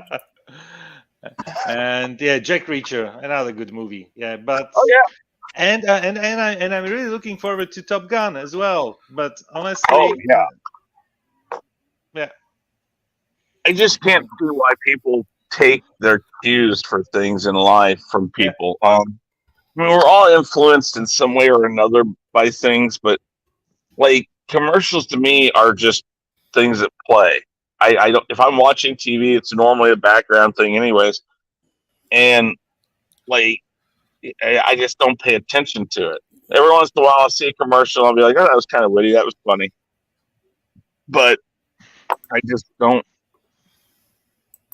I don't know. It's going to be harder for people going forward because if the current trend of social media continues, I think it's funny. I mean, I'm not trying to say that Facebook didn't have some things right when they were this past election, or Twitter didn't have some things right. If you are a politician and stuff, you should kind of be watched on what you can say and what you can't say on these forums. But taking somebody's forum away and letting another person who's in the same theater, politics primarily. Yeah. I am talking about Trump. I didn't follow Trump's Twitter account. I didn't follow Trump. I thought it was ridiculous, the things he said. I thought it was fucking. Somebody should have taken his phone away from him and said, "Fuck you, get off the fucking platform." But I don't think Twitter was that person to do that. It was the people who worked with him and like his advisors and stuff. That's the person's job. That's what they should have done, or they should have tried to help him work on those things better and say, "Okay, Donald, you don't need to be on the the shitter at 1 a.m. tweeting. You need to go to sleep, leave this alone, and you can tweet between the hours of 8 a.m. and 6 p.m." But it's not Twitter's job to take that away from him. I don't have a problem with them putting the disclaimers on there that this is unsubstantiated, but I don't think they should delete a tweet because they say it's unsubstantiated. Much like how YouTube on some people's channels will flag something and saying, and I'm not calling him out for if he watches this or if he's watching. I'm not calling him out, but Darren Wagner. Well, no, honestly, he believes in flat Earth. Fair, okay, fine. He can believe in whatever the hell he wants to believe. I don't have a problem. But if he's on my channel and that algorithm picks up that his channel has stuff about flat Earth, and he's on my channel, and it did this one. It put a flag on there saying, theories like flat Earth, and put all this stuff underneath my video. I wrote YouTube and I said, "Hey, we didn't even talk about this. Why even put this on this video?" And they eventually took it off because I'm sitting there like, "You're putting these things on there only because I have somebody who has that type of content." Yeah, and even the fun thing is when you look at and the fun thing is when you look at Darren's channel, there is maybe 1 or 2 videos. Yeah, there's not much that go with that topic, and otherwise he's covering basically Star Trek. Yeah. So it shouldn't even be caught by the algorithm. No, but that's the thing. It's like, why are you doing this? I mean, I don't know. I hate government. I don't want a government agency to oversee that. But there has to be some accountability on both sides. Again, the whole you can't force morality. Taking Twitter away from Donald Trump doesn't fix the problem if you think there's a problem. He's still saying those things somewhere. He has a website. He can put that stuff on. You're not stopping him from saying it. So what are you doing? You're only making it so people go like, "Why hasn't he got kicked off of Twitter?" You are literally it, and I'm not saying that it was an issue. It's personal belief, whatever you think. He was right, wrong, whatever. But it does open it up for people to automatically go like, "Well, if they tell me I can't see it, why are they telling me that?" Think of a kid being told don't drink, don't smoke, don't do this and this.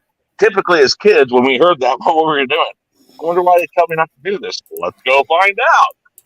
It's like, are they really fixing a problem, or are they fixing the situation? And I'm saying anybody they do that to, Joe Rogan, any of these people, it's like, why tell them or try to make people think that they're wrong? Because you're only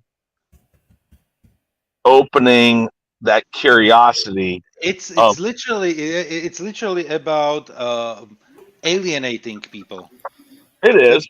that's the whole thing. And Joe Rogan, I can tell you, I have a premium subscription to Yeah. Spotify, and I Yep. went there uh, basically when Joe Rogan was signed the contract with Spotify and went away from YouTube.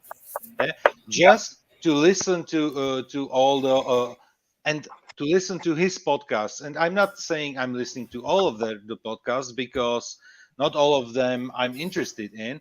But Right. Uh-huh. once again, what I said, it was it was wrong from the musicians leaving the platform, and it was wrong from Spotify apologizing for Joe Rogan. Once again, I wouldn't mind to put those disclaimers as they decided, because honestly, I don't agree with everything that was said on those podcasts, but honestly, if you think about it, I'm not asking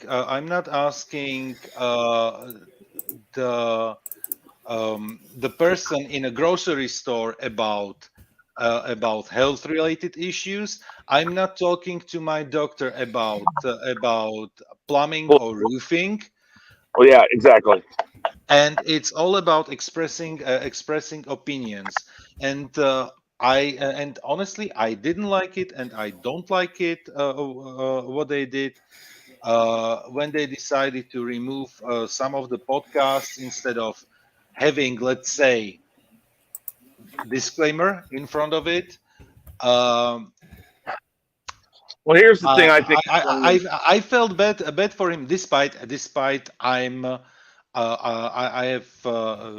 am vaccinated even with booster, and I'm all for it. And that's and those and but I was listening to those podcasts, and I was like, okay, I disagree here, but I was listening to it. It's all about I creating find it your own funny. opinion. I find it funny. Here's the perfect thing. Like I said earlier about people like Joe Rogan. He was first and foremost a comic. Yeah. He is an entertainment personality. You don't bring people on saying things that everybody agrees with onto a podcast. You want the stupid you are not stupid. I should rephrase it. If you believe that vaccines are bad, if you believe it's a hoax, if you believe whatever you want to believe, then that person's going to look at it and go like, there's a lot of people who question the vaccine. There's a lot of people who think ivermectin is the right thing to use instead of this or that. Why not bring somebody really controversial on and let the guy talk? That's how you get people to listen. Is you Mm-hmm. bring the, and I'm not saying these people are not. I'm talking a wide variety of things. You bring the crazy person on who says that you know aliens are in control of our government. You want those people on. Why? Interesting. It's interesting listening to. Sometimes the guy's completely nuts, but it's funny because you got a guy on there letting the guy just keep rambling on, and they're like, "Oh my god, this guy's crazy," but I'm going to let him keep talking because I see the ratings. It's like just because the guy has these people on and they're saying this stuff, like you said, put the disclaimer on there, let people decide for themselves. Yes. But he wants people on there that are going to bring people in to listen. He wants entertainment. It's an Yeah. entertainment. I think it's funny because lots of people watch Fox News, lots of people watch CNN. Both of those companies now are listed as entertainment companies, not Mhm. news organizations, entertainment companies. What's his name? Um, oh God, the guy that on Fox News, Alex, oh shit, Alex Jones. yeah, Alex Jones. When he went to court over the Sandy Hook thing, and I do not agree with the things he said. He went on there and said, "Listen, I work for Fox News as an entertainment personality. What that means is he's playing a part when he's on screen. He is playing to a demographic of people who believe something, and he's going to play it up. So basically, what he's saying is I'm scripting these things out for the maximum effectiveness of viewership. Yeah. And people need to listen to this stuff more often. They need to hear that they're an entertainment company. They are not saying they're factual. They are giving highly biased opinions on both sides, whatever side you're on. It's a highly biased opinion that's led to bring those people who believe those things in and believe full and wholeheartedly that that is the undeniable truth. Yeah, that's the problem that people sometimes really mix up late night shows with news reporting. Exactly. And they're basically you have the root cause of the whole problem. You know what? It's literally about Joe Rogan and those podcasts. You know what? He had Johnny Bravo on, who is a flat earther, a nut job, and he considers him a good friend. And he had how many 2 or 3 times he had Neil deGrasse Tyson there. He had other physics there. Yeah. So hello, it's entertainment exactly. And censoring entertainment, I consider BS. Exactly. Well, see, I think it's ridiculous that program radio censors music. Yeah. When I was a kid, I used to listen to Pink Floyd Money, and for the first 25 years of my life, they played the "Don't Give Me That Do Giddy Good" bullshit. Who Are You? By the Who had the part at the near the end that said, "Who the fuck are you?" and they didn't censor it. Now they do. Why? 20 plus years went by and we heard this. Why now are we censoring something? These things are censoring things only makes it more interesting. Why are they censoring? What are you forbidden fruit? Yeah, exactly. Exactly. It's that whole you have to is it helping or is it hurting? I just there's a lot of that stuff I sit there and I'm like, I don't know why they do these things, but I do. They're going to do it. So. Yeah, exactly. For example, with swearing and little children, forbidding them using the words without explaining why it is not good using those words. Yeah. Is not has nothing to do with raising children. Has nothing to do with education. If they because they come across those words, and you need to explain, even when it is appropriate to use those words, and making them understand that if you are using, let's say, the F-bomb in every sentence 3 times, it loses the gravitas that it otherwise should have when it is appropriate. Yeah, for sure.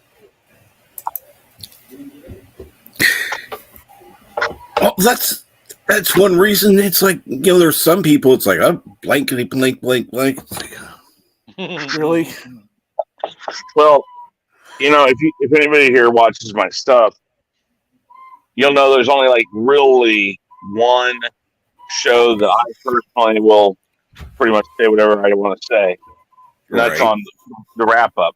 The rest of the week, I mostly will keep my stuff to a PG rating, what I say. Mm-hmm. I do the rant occasionally where I use certain words for, like you said, gravitas, but in sparing.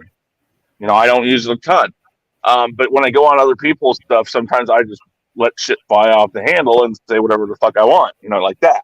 And it's and like, for instance, Darius, the first time I was on one of his shows, he's like, "Oh my God, I thought you were like G-rated and all this." And I said, "No, I'm not." I said, my programming, what I do is very No, it's not. I don't ever put on there. It's not for children, but I do say my channel's not for children. I just say, I'm not there for children, but you know what? If they want to watch it, most of the time they can. But you know, I think those things are definitely something that you hold off on, because if you use those words, they have more weight and more meaning. If you don't say them that often, for people who've never heard Yeah. it, which I don't know on your channel, Captain, how many people haven't, but go listen to the 7 words you can't say on radio, or the 7 words you can't say on TV. George Carlin is a very good way. He has a very good way of explaining it. He's like, those words have, those are heavy words and this and that. He has a really good way of bringing it up. And as funny as his comedy is, George Carlin has a really good way of bringing it to light that, things in the world are ridiculous. Why can't we use these words if we know when to use these words? Like, he uses the word fuck. He says, if we went to a movie and changed every word every time they said kill to fuck, he says it has a different meaning. It's like, oh, we're gonna fuck you real good, or we're gonna fuck you now, Captain. And all this stuff. It holds a different meaning now. So he has a really good way of explaining these words and why are they being considered so taboo. It's like, there's a reason these words exist. Why are we trying to cut these words down? And so, By the way, I'm really glad you are polishing the plexiglass on camera and not like outside the camera. But just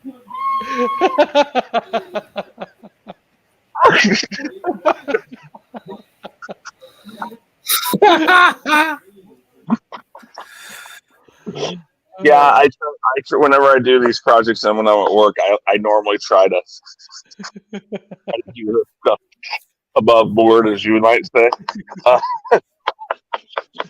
It looks different when you're it looks different. I'll just say that. So, Captain, why did your stream get taken down again? Well, I couldn't prove that Chris was polishing plexiglass. Well, it's funny because there was one stream that was taken down for, medical misinformation. Like, what the hell? Yeah. I tried to fight it and I lost. Oh, well. I didn't actually get a human review, so that's the problem. Well, and there's the thing. YouTube should hire about 50 people that if you dispute it, have to go back and verify what they say. I find it kind of bullshit that I have to sit there and fight a computer when all a computer is doing is listening for a word or two or a combination of words. Mm-hmm. They're idiots. I'm more than 100% sure that if Captain was monetized, this stream would get a yellow dollar. Yes, probably. I mean, that happens on every Sunday. My weekly wrap up, literally like minutes in, we'll get a yellow dollar sign, and I have to go back and have them review it. And luckily, I think I only have 1 or 2 that have ever been not allowed. Not allowed. Okay, makes sense. What's funny is like the 1 or 2 that are like that are nowhere near as bad as the weekly wrap up, and yet the weekly wrap up always get reviewed and given full months. And I'm like, well, what the hell? I mean, we sit there and we talk about Rosie O'Donnell's cooch and sex dungeons and shit like that. I'm like, how the hell does this pass? And here's the conversation where we were talking about Star Trek, and it's not fully monetized. I was like, what the hell were we talking about there? It was worse than Rosie O'Donnell's Cooch or Sex Dungeons. And Aggressively Relaxing says, yeah, my two favorite comedians are definitely Carlin and Gutfield. The thing with those really good comedians is that every single word that they say on stage is meant to be said on that stage. Well, another thing, like I just talked about, is like so much of this influencing and stuff is designed to make it so people don't think.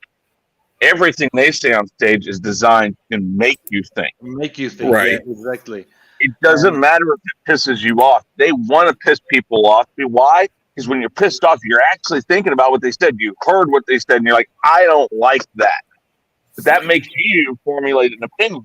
Yes, exactly. That's why I like Dave Chappelle. Dave Chappelle is as close as we've come to things like Carlin or I just lost his name. Richard Pryor, Lindy Bruce.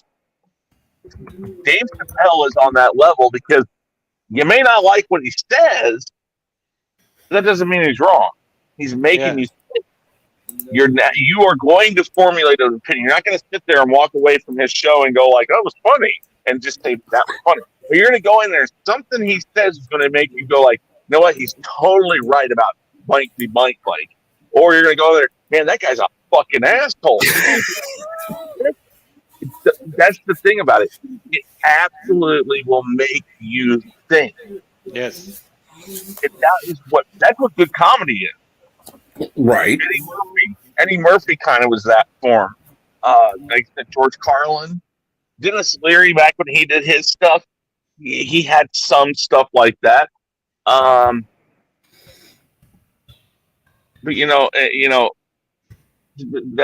that's things we're missing. Which is why I think it's funny that people wanted to cancel Dave Chappelle. It's like, why do you want to cancel somebody who makes you think? If you're that pissed off about him, you want him out there because he makes you formulate your own opinion. And you can completely disagree with him, but it makes you formulate your opinions. There were things that he said in his show where I was like, but I would never say cancel him or something like that. Just because I don't agree with somebody. Yeah. Well, that's one of the problems now. There are a lot of people. It's like, if I don't agree with you, I want to cancel you. And I don't like that thinking. No. I don't agree with it. That's why on Chaos Central, I always say, I don't care what your opinion is. I want your opinion, though. I'm not going to tell you what to say. And if you're willing to come on air and piss off people with your opinion, I'll allow it as long as it's respectful. Yeah. It isn't racist or hateful. I have rules, but the thing is if it doesn't go across those rules, I don't care what you say. Yeah. I always say, if you don't agree, attack opinions, never attack people. Right. Yeah. I mean, if somebody wants to come on and argue with me for an hour why Debbie Does Dallas is the best movie ever made, I'll let them do it. I mean, you don't agree with that statement? Well, there are some highlights of the movie. The girls are rather exuberant, but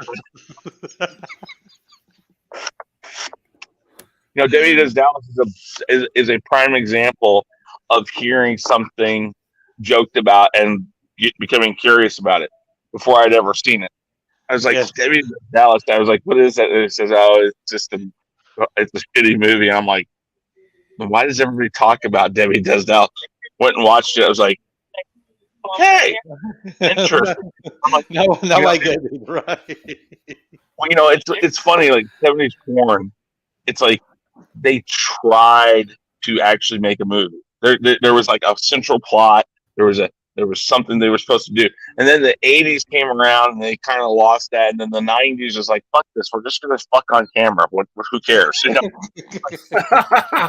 Hey, Johnny, are you going to fix my sink? Yeah, I'm going to clean your plumbing really good. And then boom, they're done. It's like, wow, that was a war. That's Oscar winning script writing right there.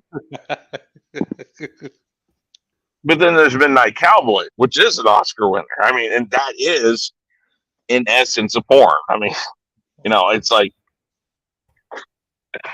but you know, I also grew up in a town where my dad went to school with a lot of the Italian families in Kansas City, a lot of the mob families and stuff. And we have this place called the River Key or the River Market area that in the 80s, when I was a young kid, was having a lot of the mob wars, you know, bombing, things like that.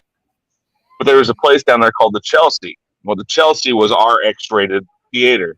And for years, you know, when we go down there to go to the River Market, buy produce and stuff, but we always drive by it. And, you know, and to me as a kid, it looked like a movie theater. It had a marquee, had, you know, the movies up there. And I'm sure it said, you know, X-rated and all that stuff on it. I probably didn't pay attention to that back then. Right. But so I don't know if I was ever. I went in once or twice with my dad when they were closed because he did work in there. He was a carpenter and stuff like that. So he went and worked in there to fix the place up sometime. So I don't know if I ever went in there when I was old enough, or if it was still around when I was old enough to go in there.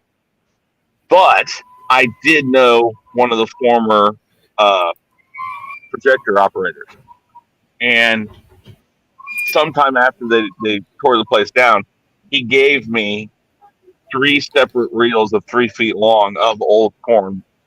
So I have the actual film of 3 different, and I can't remember what they are, but I have them. They're rolled up. They're in a little, you know, film canister. But I have the 35 millimeter film, and I find that really fascinating. It's like this stuff that it doesn't exist anymore, you know. So it's interesting.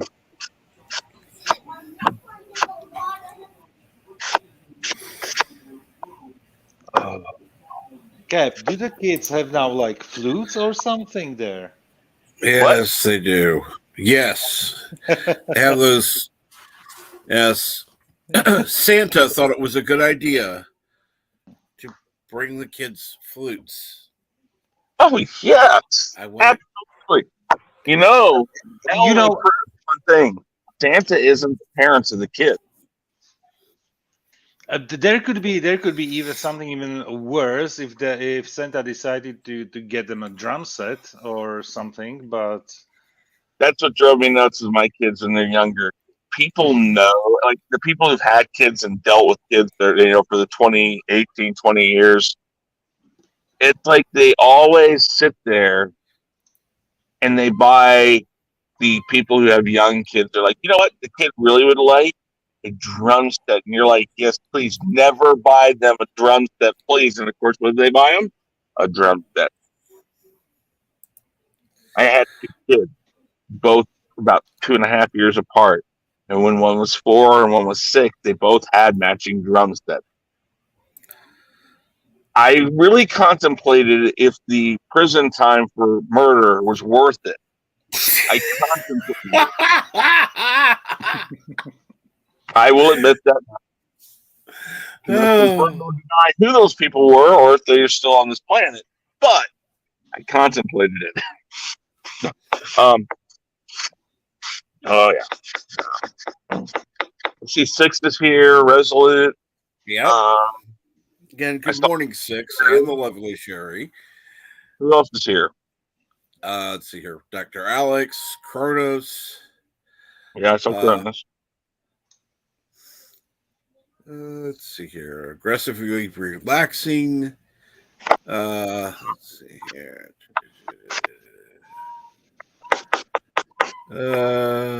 That's about it right now that are talking.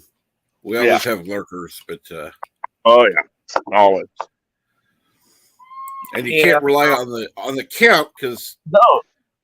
Well, like on Chaos Central recently, we've been doing a lot of polls lately over there. And, we're getting 30, 20, 30, 40 people voting at a time. And every once in a while, people are like, well, somebody was voting 3 or 4 times. I'm like, no, guys, I said, when you look at StreamYard, that count isn't correct. When you look at YouTube, that count isn't correct. And even after you get it, you can say you have 400 views after a stream, and the next day you go back to it, and now you have 200. And I asked, because I have the ability to actually message the people who work for Google. Right. I can message them like in an instant message, and it'd be like, exactly how does this work? I said, what is a view? And he says, oh, if anybody watches your show for like 10, 15 seconds, it's counted as a view. I'm like, okay. I said, what if the same person watches twice or leaves and comes back and says, well, that there's factors. And I'm like, wait, no, it's either one way or another. You can't sit there and let a computer determine, oh, this person left for a minute, came back. That should be another view. I don't care how they view it. That is technically another view because they left, they missed something. Now they're back and reviewing it, a different part of it. Mm-hmm. But they don't even know how they're doing it. No. Yeah, that's one thing I have noticed is when you ask a very direct question, the answer is always like, "Oh, that's a good question." It's like, yeah, no shit. You don't have an answer for it. You are the people who are supposed to know how your system works, and you don't. Of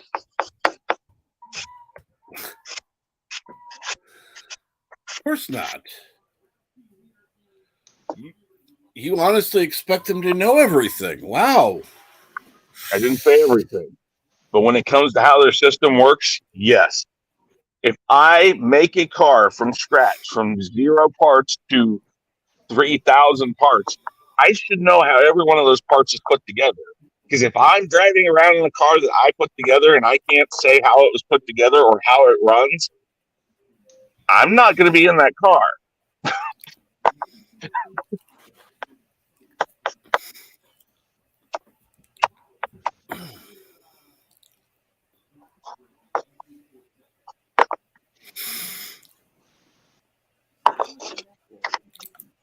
Just like, well, let's put it this way. There are a lot of things. Every time they do something that screws up something on YouTube, it takes them months to undo it. Well, that's because it wasn't. They're just seeing if it worked and if nobody notices. Because if you've ever noticed some things like months after they are there, somebody will say, "Man, I just now noticed. Did you notice this?" And everybody's like, "No, too late. They're not going to change it now because they've figured out that you didn't notice." So now it's a normal rule.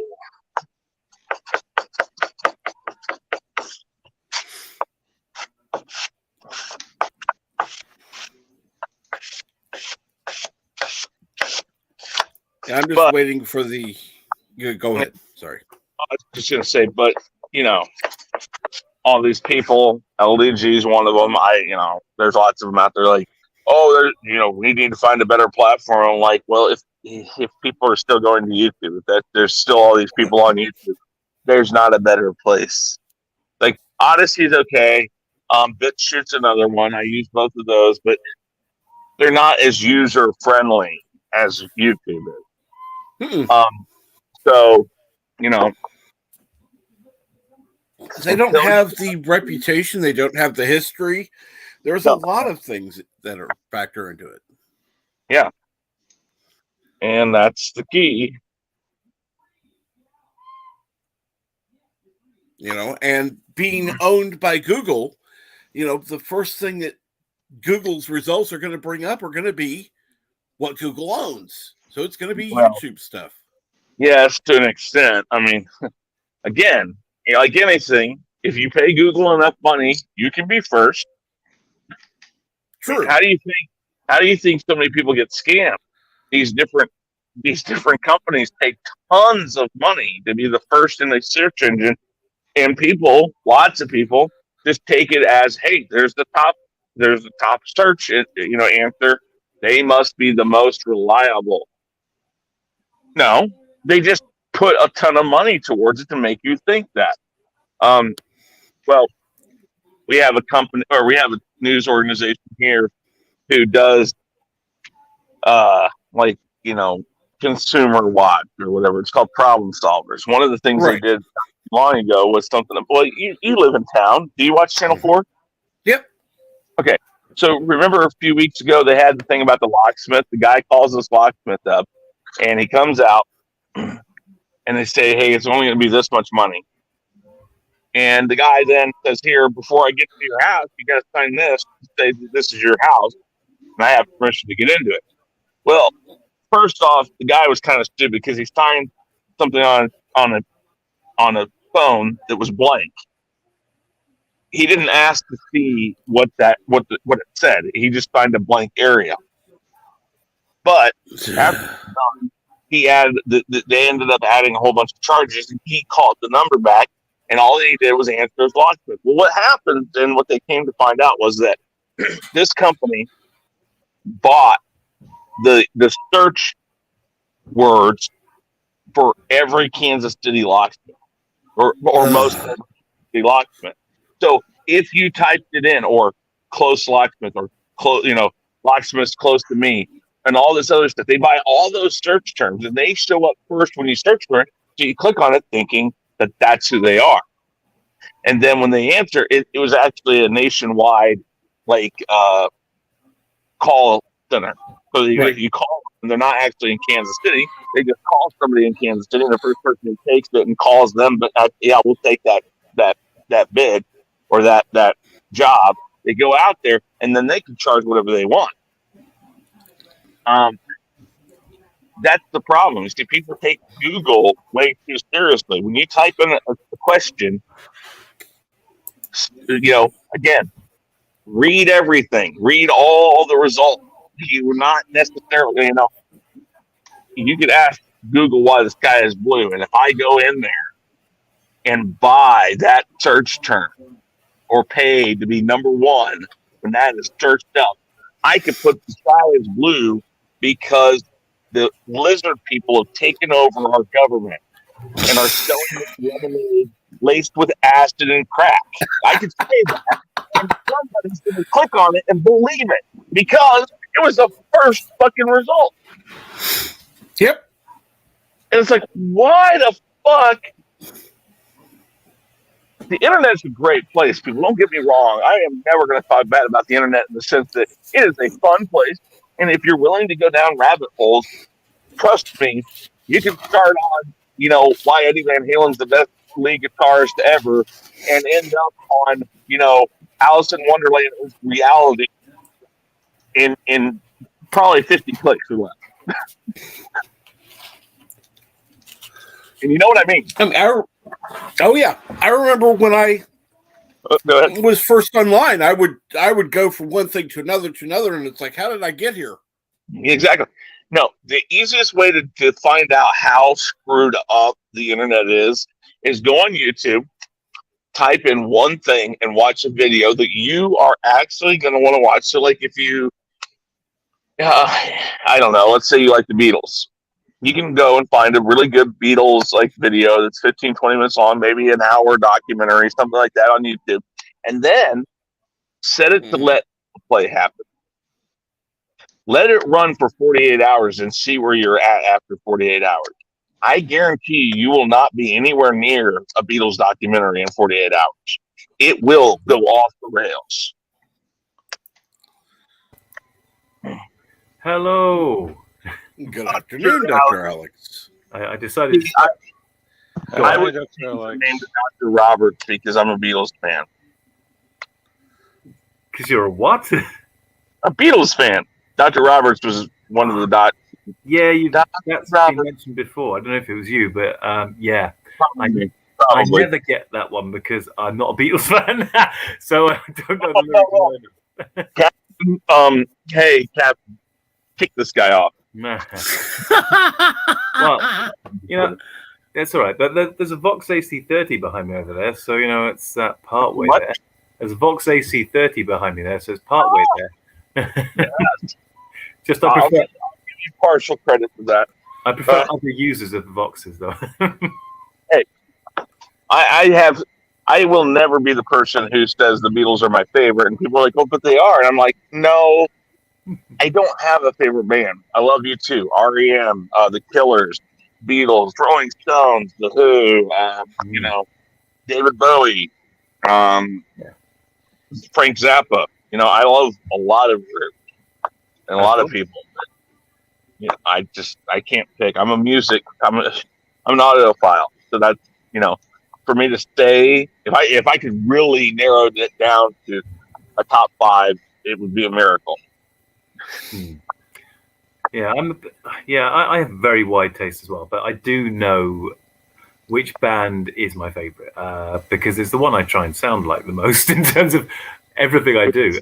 That's Deep Purple, but a very specific Deep Purple as well. From 69 to 73, that's the Deep Purple I would like to be and sound like. The rest of it, it's all right, but I prefer that slice. That's when I wrote, and I still write music. And whenever I write music, I write the word more than I write the music, but I have the music in my head, and I'll write the words. But I also know what I'm trying to style it at. I have songs that I said, okay, this is kind of an REM like song, or I have a song called Retrospect that, while it doesn't sound like Pink Floyd, the real big influence for it was Pink Floyd's On the Turning Away, mostly because of their time signatures on the drum. If you listen to it, it's I think it's in a standard 4/4 time for like the first half of the song, and then they add another like an 8-beat in the choruses about halfway through, and then by the end of it, they're using a 16th in there too. And I like this progression in the rhythm. Yeah. And so I tried to match it there. And so, I picked things like that out. But yeah, I understand the whole thing of, I'm not necessarily trying to rip them off, but I am trying to go for their style or things that they tried or did. Yeah. It's a certain sound as well. I mean, I was first of all into Queen. Queen were the first band I was well into because my dad was into Queen, and we had Queen's Greatest Hits on cassette in the car, and that was all we ever listened to. So I was well into Queen. But when I was getting into being in a band in the later years of my school, being at school, I could never envisage playing music because listening to Queen, it just sounded impossible. Singing, fine, I could do that. So I ended up being a singer in a band first of all, but I couldn't see how these instruments, how could you make that sound? Then I was forced to listen to Smoke on the Water by the band because they wanted to do it. And the first time ever, I thought, whoa, I can hear the guitar, I can hear the bass, I can hear the keyboard, I can hear the drums, I can hear them all, and I can hear what everyone's doing. Maybe it's not impossible, and it does still sound good. And that just drew me in. And once I heard them play, then I began to understand music a bit better. And yeah, they open up my eyes to music. One of my favorite songs by them is Hush. I think it's I love it. Although it's not by them. Underrated. I think it's severely underrated. Everybody of course brings up, Smoke on the Water, which truthfully, as simple and overplayed as it is, if you know the story behind it, it's kind of cool. It's like, oh wow, for instance, when you first listen to music as a kid or something, you're listening to it, you're like, oh, I like the sound of that stuff. But when you get into it farther, like probably you and I are, you start wanting to know, why are they saying this? What's the Smoke on the Water? What's this about? And then you go and you find out, you're like, oh, wow, interesting. And then you visualize, here they are across the lake from this hotel that they were supposed to play out. And it's, engulfed in flames, and there's the smoke on the water. You hear now from their words what was going on. And now you're literally almost right there with them as it was happening. Yeah. It's so amazing. When you think of these things, it's like, wow. One of the best things about Gillan, the singer, was he's basically a storyteller, and many of his songs are narrative in that way, and yet somehow memorable. I can remember his songs normally as well as he can, almost from end to end with a few mistakes, because you remember the story in many cases. That's just made me forget what I was going to say. I said I was too tired to talk before I came on here. It happens. Yeah. Oh, that was it. Hush. Yeah, I do like the song Hush. But it's by who's it by? Joe South, I think. It's not by Deep Purple, which is the weird thing. No. But it was made famous by them.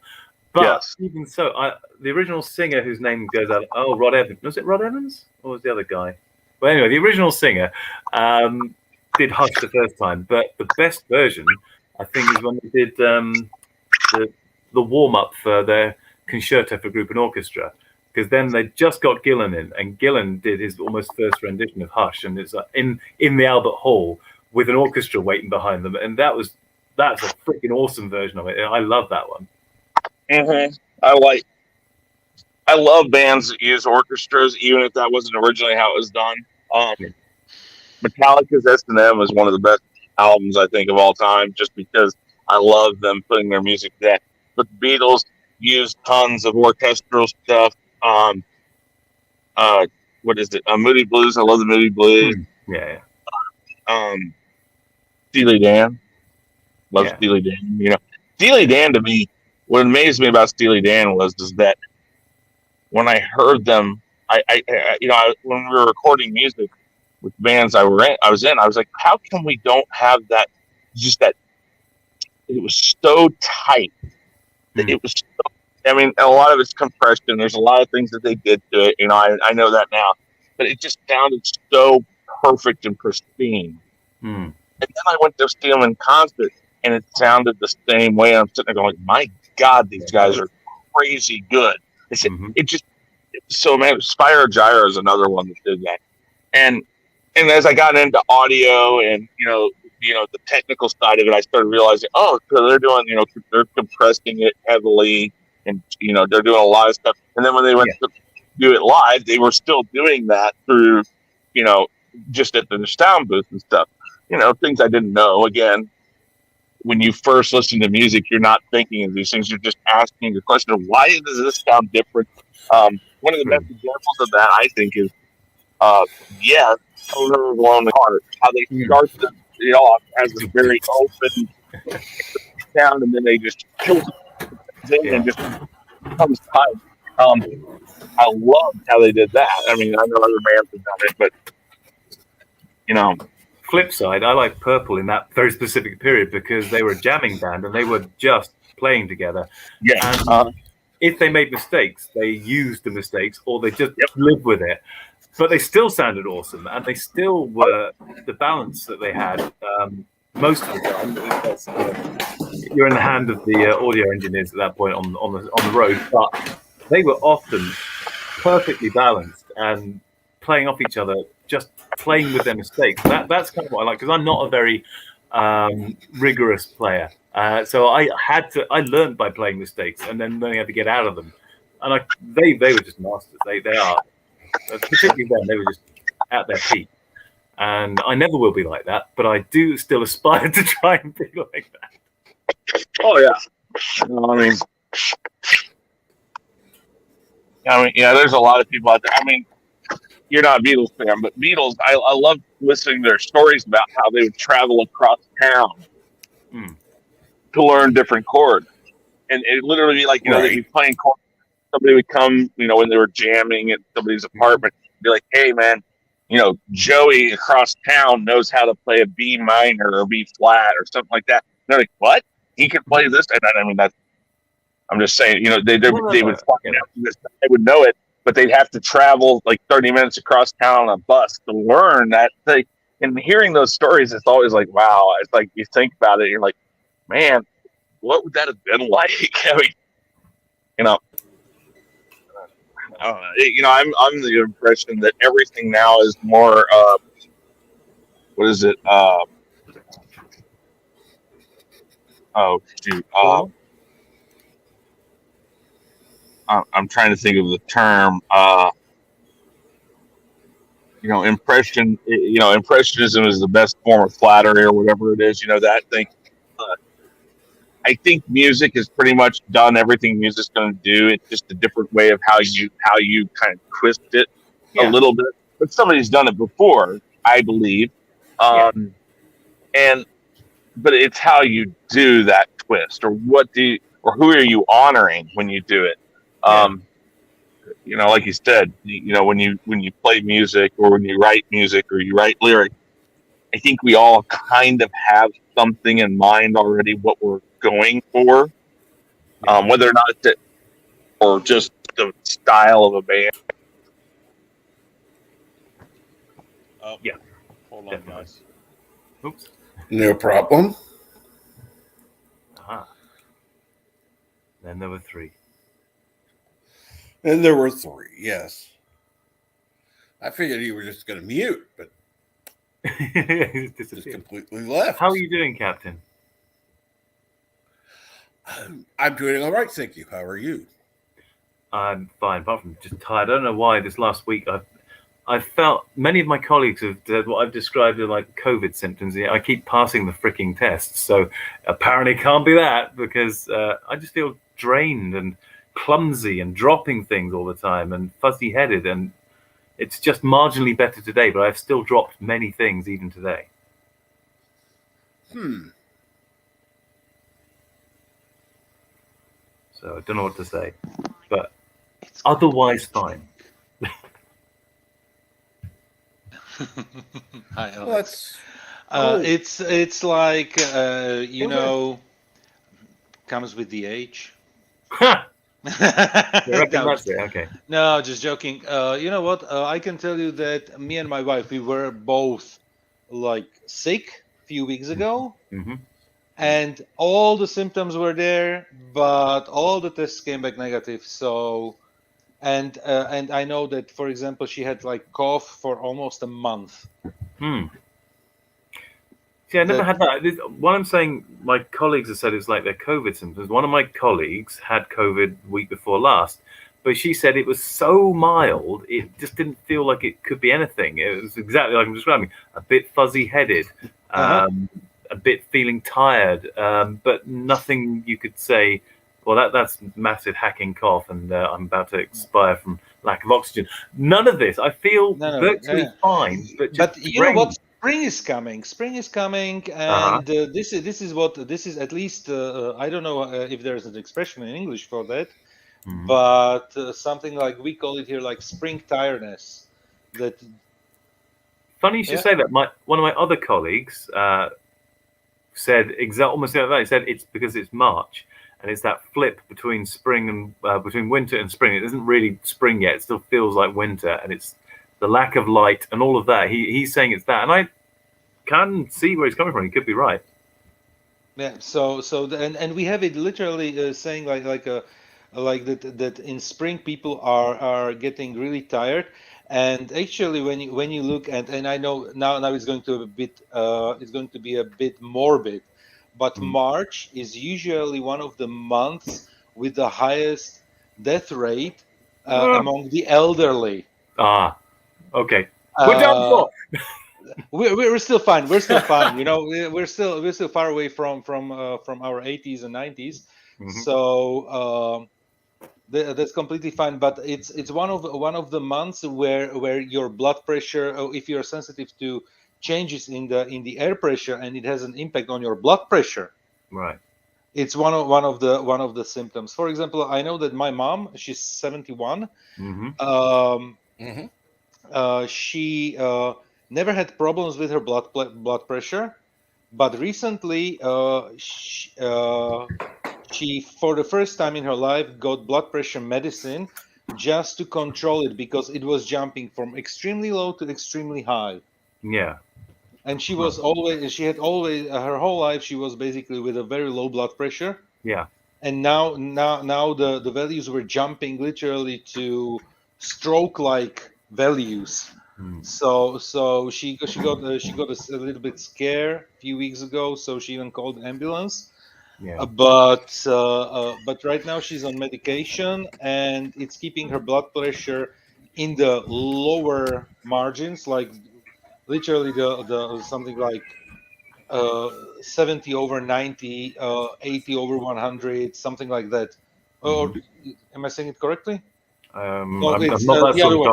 Yeah, the other way around. 100 over 80, and yeah, so that's the right way to say. So so basically they are keeping it low, but since she was her whole life with a low blood pressure, now she's stable. But it literally started like a few weeks ago. So as people keep saying, there must be something in the air, you know. Yeah. Well, hopefully it will pass. I mean, I do feel slightly better today than I have done for the last 5 days before that, I think. So, fingers crossed. And there can be as well something called like burnout syndrome. Mm-hmm. The question is everything you're doing bringing you joy, or are you waking up every morning feeling like, oh crap, not again, you know?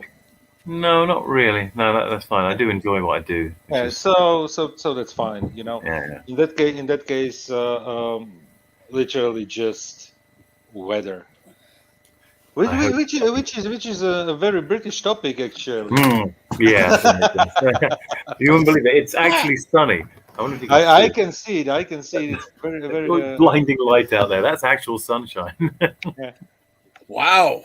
We have sunshine here as well, but yeah, but it's not like a rare occasion. It's the last few days were nice.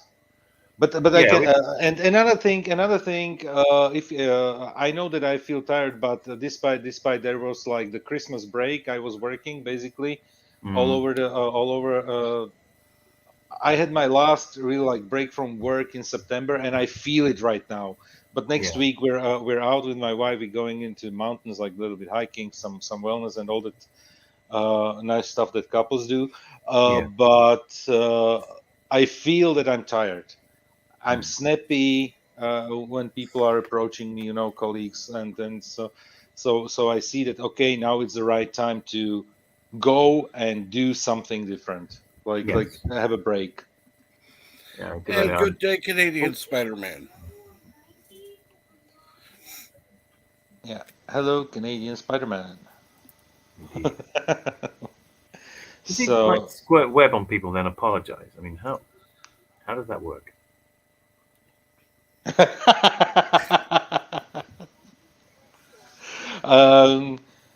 You know, maybe it's first comes the webbing and then beating with a hockey stick or something. That's another option. The much more violent one. Yeah. Yeah. Maple syrup hockey stick, and there you go. Yeah. As Joseph says, a good time.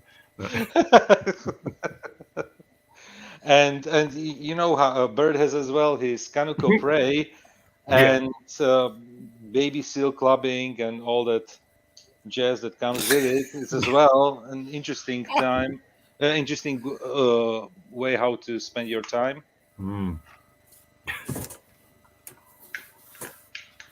So yeah, interesting. Yes, that is one way to put it. Just bad. Sounds horrible. I keep getting distracted because we've got this kitten, psychotic kitten running around the bedroom at the moment. I'm watching it. That would be a good band name. Psychotic. Yeah, I agree. She's peed on my bed 3 times since she's come here. Do you have? But do you have a litter box? Oh yeah, visible from the bed. I can see it. He does. As can she. Because the funniest haunt him. The question is, what do you have instead of a bed sheet? Because usually cats really like sandy things I know what that they can dig a little bit in. It's just a bog standard ground sheet. She prefers to pee on the ground sheet over the mattress more than anything else, and that's the flattest, least Earth-like thing you could pick. So she's been banned from the bedroom when I'm not here. And when last time she peed on it, I picked her up and used her like a sponge in her own pee to encourage her never to do this again. So, this is what happens. She hasn't peed since. Now, whether it's because I used her as a sponge or because I just haven't let her in the room long enough for her to do it, I don't know. I think B is the correct option here, because I can tell you that my one of my cats, and I have 4 of them. The youngest one was sick last week, so I took it's a boy, so I took him to the doctor, and cute. and the little and the bastard basically peed himself like completely in the crate, in the box when I was transporting him. And it was actually good because the doctor wanted a sample of the urine. So there was something like um, a pint of urine. It's amazing how much they can produce given how small they are. Yeah, it's incredible. It's incredible. And but the problem was I brought the cat home in the car. It stank so horrible. The first thing that I did, I put the cat in the bathtub, and I was expecting. From my previous experience trying to give a bath to a cat, to another one, I was expecting a bloodbath.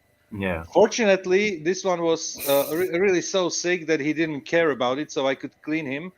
But because my previous experiences were really bloody one, I was scratched like Sunday, blood Sunday. Yeah, it was, and that was Wednesday, if I remember correctly, back then, Right. years Wednesday, ago. bloody Wednesday. Yeah, but you two didn't write a song about it. Are you sure? Perhaps Bono and Ed. That's for Joseph.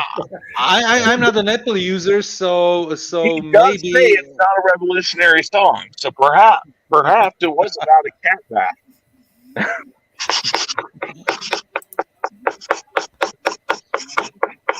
And yes, 47 Yorktown, hashtag more cats for Yosef. Oh yeah, no. Oh Lord. Cat's milk is a thing if the cat has kitten. Yeah, but definitely not something like Using the non-plural term kitten. Cats never have a kitten; they have kittens. Kittens. This is so confusing in English. Some words have the s at the end when it's plural. Some don't. Like sheep, for example. I was just thinking about sheep just then. Yeah. Yeah. Sheep are sheep, If you know what I mean.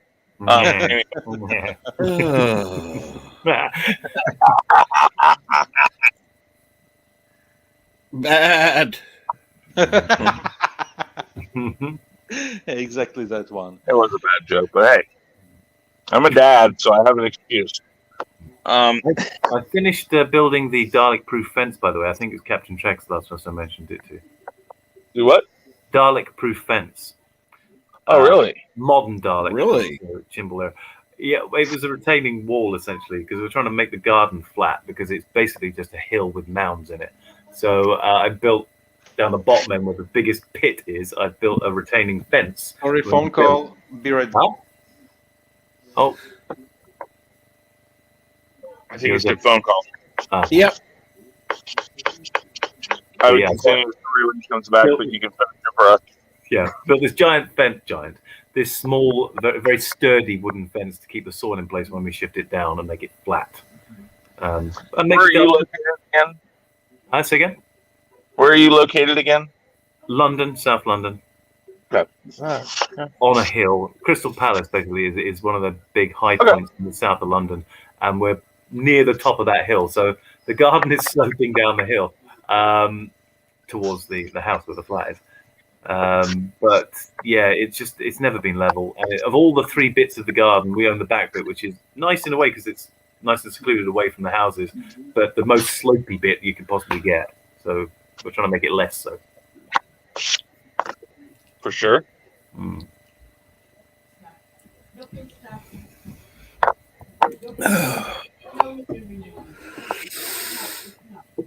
Oh, wow.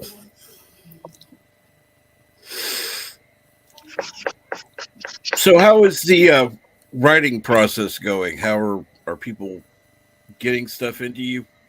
That'd be me.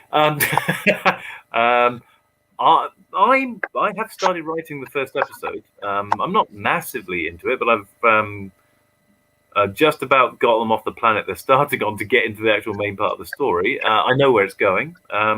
So from my perspective, I can be proud of the fact I put pen on paper. There you go. Old Media Guy. Do you know Old Media Guy well? Oh, yeah.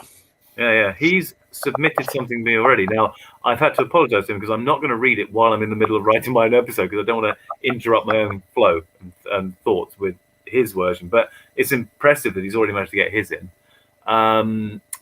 Lots of people have refused, or politely, I was going to say refused, politely declined, like you, Captain Trek.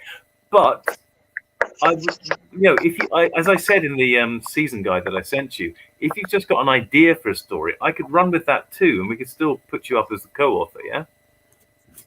What are you doing? We're doing another season of. I don't know. Reluctant to say Doctor Who because we'll get sued by copyright lawyers, but our version of the Doctor season 14, having already done the Doctor season 12 and 13, this is going to be my last time of doing the Doctor. And it's an alternative to the BBC's thing that they're putting out with Chinball in charge. And although Russell T Davies is coming back for the actual season 14, I thought we'd get ours out first, just to round off what we've done, and also give him a bit more of a bar to go over than just trying to be better than Chinball, because that was the bar that we were aiming at. We could be better than Chinball, but Russell T Davies should aim a bit higher. So if we give him a slightly higher bar to go over, maybe his season 14 will be even better than I'm sure it will be. For sure. For sure. Absolutely. But yeah, Captain Trek, your ideas would be enough. Give me a rough idea of what you think a story could be, and we can run with that too. Jesse Milestone and Bill and Jeff Hicks both seem to be very keen to write episodes, so that would be amazing. I've punted it towards Doomcock, and given how keen he was to do voices for the last season, I'm pretty sure he would like to write an episode, but I haven't had that one back from him yet, so I'm still waiting on a reply. Well, if you ever need voices, I do voice work, so. Thank you. I may well take you up on that. Captain, I need to go work. Work? But Why do that? Absolutely. Thank you very much. Because work is the last desperate attempt how to get some money, and I'm desperate, So. Fair enough. Yeah, prostitution didn't work for me, so I'm back here. But it was a great pleasure being here on the panel and talking to you, gentlemen.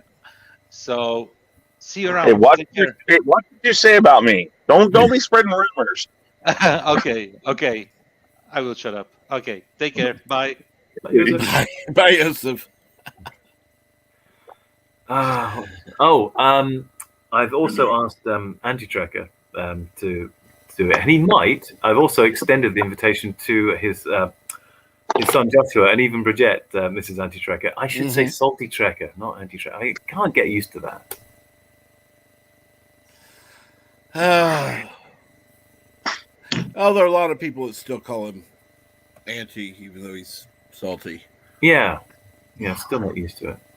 But in short answer to your question, I am having responses. Responses have been made. Some of them have been positive, and I'm hoping that I will not have to write this season, basically, that I will have written the beginning and the end, bookended it, and we'll have a lot of new independent talent producing the bulk of the series.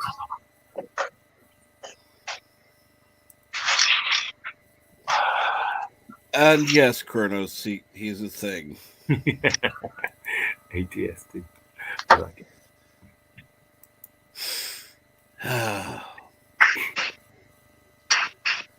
It looks like Chris is having fun. What have you got? I'm just trying to blow off some of the stuff from sanding and stuff. And if it gets like up to 100 in here, we just do that. Oh gosh.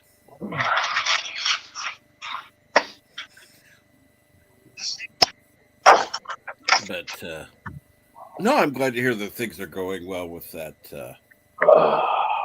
Thank so you. far. Yeah, so far. Yeah, I'm not sure what time limits we have, but I'd kind of like to get our season 14 out before the BBC get their pile. No, the BBC, I can say pile of crap, but actually I can't say that because Russell T Davies is making this one, so there's a good chance it won't be a pile of crap. If it was Kimball, it would be. Well, yes. And I know you are a Who fan, aren't you? I've watched. The funny thing is, my favorite Doctor though was number 2. Do you mean the original number 2? Mm-hmm. Yeah, no. Patrick Troughton's amazing. I've only just watched all of 1, 2, and 3 properly for the first time all the way through, and I just 2 days ago finished number 3. But yeah, no, Patrick Troughton I've always thought he was a great actor in many things he's done, so I totally get why he's your favorite. Yeah, I remember when I first saw when the BBC came out with the newer version in the 90s. I think it was 98 or 99. You mean the movie? Oh no, not the movie. That was American, wasn't it? Well, it was a co-production, but yeah. Okay. Well, no, I mean, because that guy, even though is that the one they call the War Doctor? Oh, well, that was much later, but Okay. 2005 when they relaunched with Eccleston. Okay, that's what it was. I just couldn't remember. I remember when I first saw that, I picked back up on it, but I watched it on PBS here, which is like your BBC. Yeah. And I remember my mom and I used to watch that all the time. I mean, I was raised on, original Doctor Who. Mm-hmm. So, back when they had, 3 or 4 weeks of, like, it was a 3 or 4 part, episode. You come in, and they have a cliffhanger, and you come back the next week and watch it again. And then, I got a hold of the full from, the first Doctor up until the 8th. I think it was the 8th Doctor. Was that the last before the reboot or whatever you want to call it? Was the movie Doctor. Yeah. Okay. All right. So, then it was up to the 7th Doctor. All the old ones.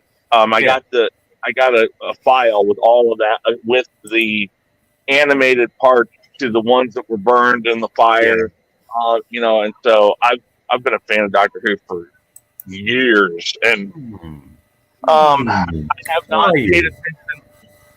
I have not paid attention to it since oh God, what was the 12th Doctor was Peter Capaldi. Yeah, Capaldi. I didn't really watch any of his. My son did. Yeah. And what's funny is my son was really into it. Even as a young person, he could get on board with an old Doctor. Yeah. Yeah, and then, since Jodie Whittaker has come in, I don't think I've heard him talk about it. I don't know if he's watched it. I don't know, but I know that a lot of people are divisive about it. Yeah. I haven't watched any of hers yet, but I've heard a lot of the stuff that has happened, and I'm sitting there going like, that just doesn't make any sense. I haven't watched it, but I did it deliberately because if STD has taught us anything, it's that it can really a reboot can really ruin a franchise. So I watched the first 6 episodes of STD before I just couldn't take any more of this utter dross, and that happened before the Jodie Whittaker Doctor took over, and I was already trepidatious. I thought this is already smacked of virtue signaling and tokenism, but maybe it won't be terrible, but I won't watch it. And that's not the first time I've done that. I didn't do that. I did that with Matt Smith. I didn't watch it with Matt Smith throughout 3 years. Then everyone was saying how great it all was, so I actually went back and watched it and started watching again, and he was great. But I didn't hear that about Jodie Whittaker, so I haven't watched it, and I never will. Go on. What's funny though for me is that a lot of people had given it a chance with Jodie Whittaker. They when she first came on, they went and watched it. And then they started saying, "Oh man, this is trash. This is Mhm. they don't even know what they're writing. This is not Doctor Who." Yeah. And as soon as they started saying that, the first thing the people who loved her or the people who were writing it said was, "Oh, you just don't like it because she's a woman." That's not the case. Lots of the people I heard before they saw anything were fine with it. They were like, "Oh, no problem. It's Doctor. It's the Doctor. It's a form. It's not who it is. It's just a form." Yeah. And then they formulated, as we were talking about earlier, Captain, they formulated their opinion, but they were attacked for their opinion because people said, "Oh, you didn't give it a chance." Well, no, they did, Yeah. and you're just not listening. Shinball definitely has fucked things up. Like I said, I don't know. I can't remember if Matt Smith was the last one. Who was before him? Sorry, Capaldi was the Doctor before Jodie Whittaker, but the showrunner was Moffat and Stephen Moffat. But the last one I watched, I think, was Matt Smith. But who was before him? Matt Smith, and then it was David Tennant before that. Yeah, David Tennant was the one that my son really liked. I like him.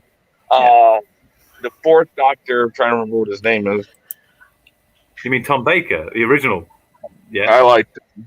Yeah, me too. He's my Doctor, and he will always be. No matter. I like Capaldi. By the way, I do like Capaldi as an actor, and I think his portrayal of the Doctor was brilliant. But he was kind of hamstrung by scripts that were tailing off in quality. Yeah. Mm-hmm. So that's what I think he was underserved by the script writing, and that's a damn shame because Capaldi's a freaking awesome actor. I liked how he did it. I mean, he was very. I mean, he's not the first one to act like more of an asshole, but he was very just matter of factly do it because I said it. Yeah. And it was. I liked that style. I think the key point to most of the actors who have played the Doctor is that they go into it with their own ideas of how they're going to play it, but there's still a form to it. The problem they had with Jodie Whittaker is that, as far as I heard, Chimble said, "Don't watch anything, don't worry about it. You're going to be whatever it was." I'm like, you can't do that. You still have to play this character. Yeah. To a certain extent, the way the character's supposed to be. You can add who you are as an actor into it. Yeah. But there's still set rules, I guess, the way I would put it. Yeah. Mm-hmm. I still think you can't. You can blame Jodie Whittaker's lack of acting talent, but I'm not willing to put it out there as being the main problem because, as you're already implying, it's the writer, in this case, writer-showrunner, that is the problem. Chimble hadn't the wit or the ability to write character for a start, let alone the character of the Doctor. He apparently has been into Doctor Who for his entire life. We've seen the embarrassing clip of him having a go at John Nathan Turner. He is the problem. He, as showrunner and writer, 99% of the problem is on his shoulders. He cannot write. He cannot do character. He threw away everything that happened before and put nothing in its place to shore it up with. Well, what's the problem with Star Trek? Yeah, it's the same thing. They took all the people who understood what Star Trek was and told them to, hey, kick rocks, get out of here. Yeah. You can't do that. I mean, I know the problem is nowadays is nobody wants to be told they can't do something. They don't want to be told they don't know what they're doing. Yeah. So first person who looks at them and says, let's go with Star Trek or Doctor Who. The first person in that room that went looked at Kimball, or I can't remember who's in charge of Star Trek now, looked at him and says, do you even know what you're talking about? This isn't Star Trek. It has nothing to do. That's not nothing to do with it. I think it's funny, and I'm not saying they can't add the characters on it, and I haven't watched Discovery, so I'm not going to sit here and act like I know everything. But I've heard that they have, I think they have a trans character on there. They have a trans, like a transgender character. Right. So it's like, that was never important in Star Trek. It didn't say that they weren't there. It didn't say that couldn't happen. It just, that wasn't what they focused on. I mean, Roddenberry was really forward in his thinking when he got Nichelle Nichols on. Yeah. Because that was like unheard of to have that important of a part. Here was a person that basically for that ship and that crew was the communicator, the person that they had to go through to communicate with people. Yeah. And she was a black lady, and it's like, oh my God, this is a very important role and stuff. But as time went on, that became less of a thing because it was like, okay, we expect that Star Trek's going to have certain people in roles that shows that they're capable of doing it. Yeah. And when they start adding things in and making sure you know that person's a certain way, now we're taking out of the context that it wasn't supposed to be a big deal. Yeah, everybody was supposed to be equal. Everybody was supposed to. It didn't matter if you were trans, bi, or whatever. That wasn't important because it was accepted. The whole idea behind a non-monetary system was because everybody was equal. It didn't matter if you had money or not because that wasn't important anymore. And so what they're doing is they're injecting things that weren't important in Star Wars and making them important. I mean, not Star Wars, Star Trek, and they are putting it in Star Trek now. And it's like you can't do that. Yeah, I think that's a lot of people seem to be wishing they were fighting the battles of the 50s and the 60s, but that happened back then. When I was a kid, in the late 70s through the 80s, you already couldn't use the N-word without being beaten to a crap by your parents, your teachers, and everyone else. Yeah, they had already made that transition by the time I was a child. I'm sorry you feel you wish you were fighting that battle now, younglings, but it's been done a lot in the past, even before I was. Go ahead. I'm sorry. Go ahead. Well, I was thinking of Blazing Saddles. Blazing Saddles. When was that made? Was that 1970? It was 73 or something. Yeah. So before I was born, and they're already basically. Yeah, he uses the N-word comedically in that film, but it's there because of you can't use that word. That's the shock value of the comedy in a way. It's like everyone is aghast, and yet, of course, back in the time when it's set, they would be using it. So, we understood the wrongness of everything before I was even born.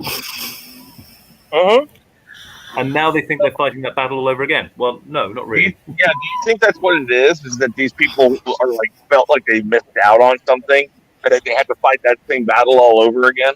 In some ways, yeah. I'm wondering if they're missing out on a cause, or they desperately feel they need a cause. Well, maybe the cause is shifted slightly. Maybe you need to find a different cause, or maybe that just isn't something that you need to be quite so stressed about now. I'm not saying things are fixed, but they're not as bad as they were in 1970 even. No, absolutely not. And yeah, I think there are things that are, well, I mean, like, okay, DS9, when they had the one episode with Dax reassociating with her former lover, who they were both in different bodies at the time. Yeah. Nobody was making a big deal because it was a woman that she was making out with. Yeah. You're violating Trill society. Yeah. By reassociating. Yeah, that was all they were talking about. Yeah, it was the reassociation, not anything to do with the genders. Because no one gave a crap, even then in the mid-90s.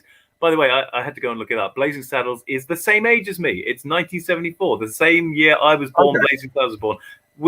The battles that were being discussed there had been largely fought by this point because they were being put into popular comedy, put out on screen for everyone to go, look, we can't really do this anymore. The black guy in that, I can't remember who it was, but Gene Wilder. Gene Wilder, he was in it, but Richard Pryor was supposed to be the black character. Yeah. And they couldn't nail it down or something. I can't remember the whole story, but Yeah. And so that again, you mean that's a problem with a lot. Yeah. That's the problem with a lot of comedy these days is that it's so taboo to say certain things. I mean, granted, Dave Chappelle says it, but at one time, it was just this whole idea of, we know what's wrong and what's right, but there's shock value. It loses its shock value when you make everything taboo. Yeah.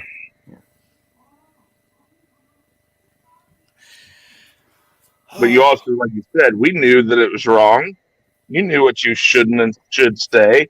Yeah. And fighting that battle all over again, it's like, well, why are you doing that? What's the point? I know.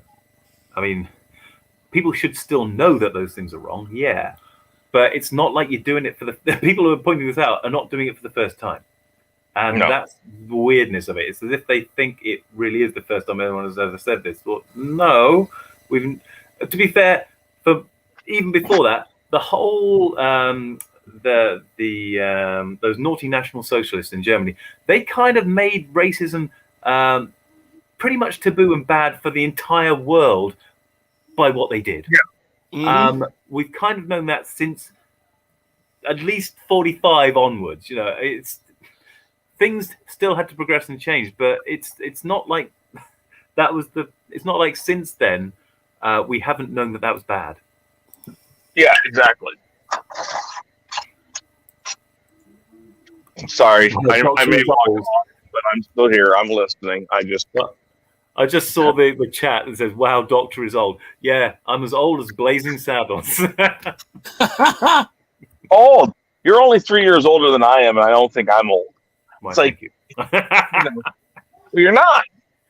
Cheers. I have a 20-year-old. He says I'm old, and I'm like, you have no clue. I mean, when I was 20, I don't think my father was old. Yeah. I don't know. Maybe that's something that's changed too. Is what's old and what's not. Yeah, I thought my granddad was old. That's different.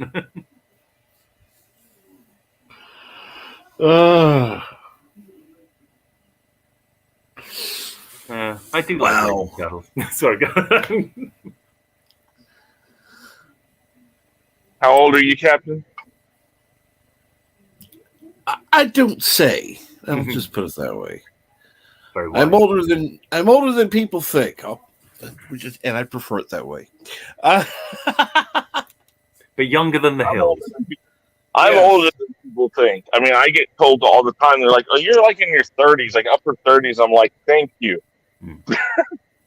Oh yeah. If I shave, I had this baby face and dimples and shit like that, and up until I started growing a goatee because I was still getting carded at 28.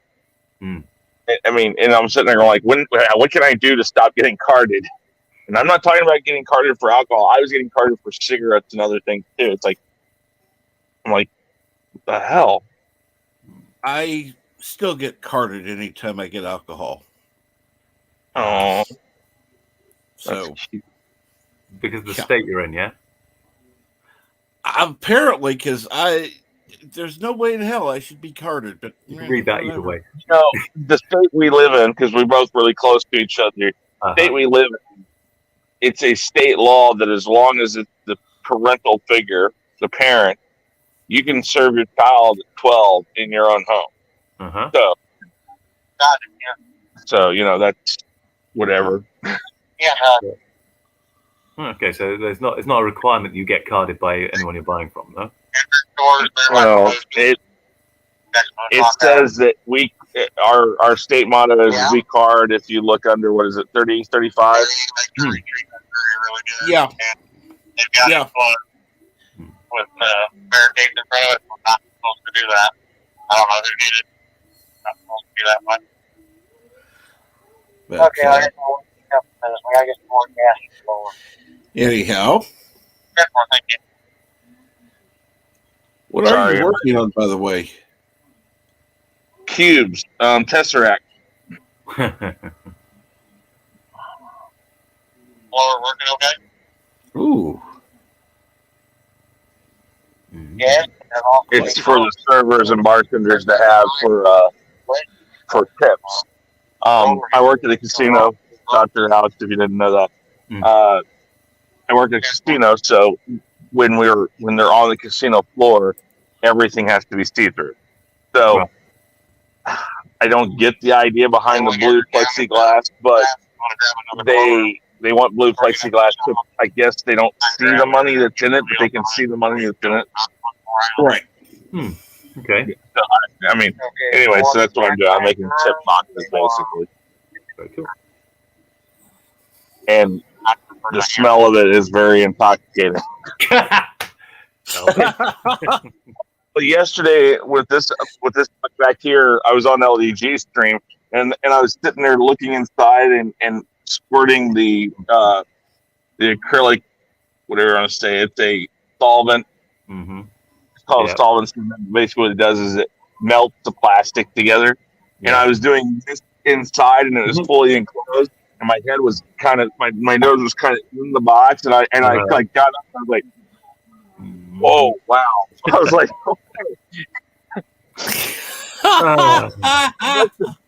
I don't know many people that get to go to work and get high. I mean, it's reliving his teenage years there.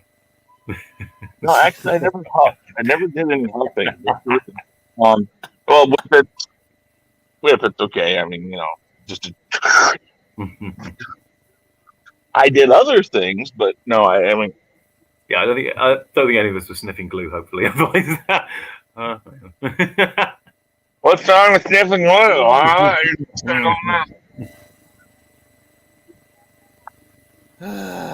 So I'm making these boxes.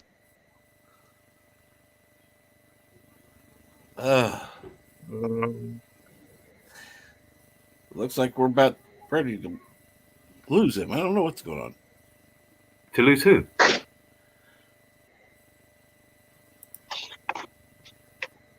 Because I keep getting jumps. So how many do you have to make, Chris?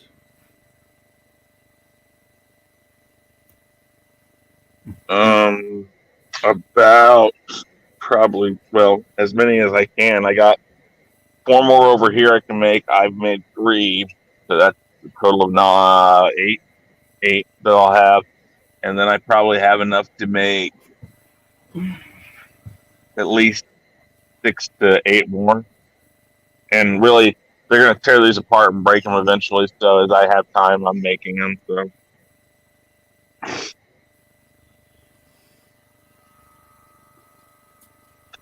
Oh. Mm. So, yes. When are you streaming again? By the way, Chris. Well, I streamed last night.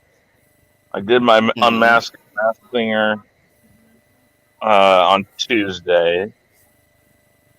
I think I might, if I have time today when I get home, I might do a reaction or a review talk about the Obi-Wan trailer.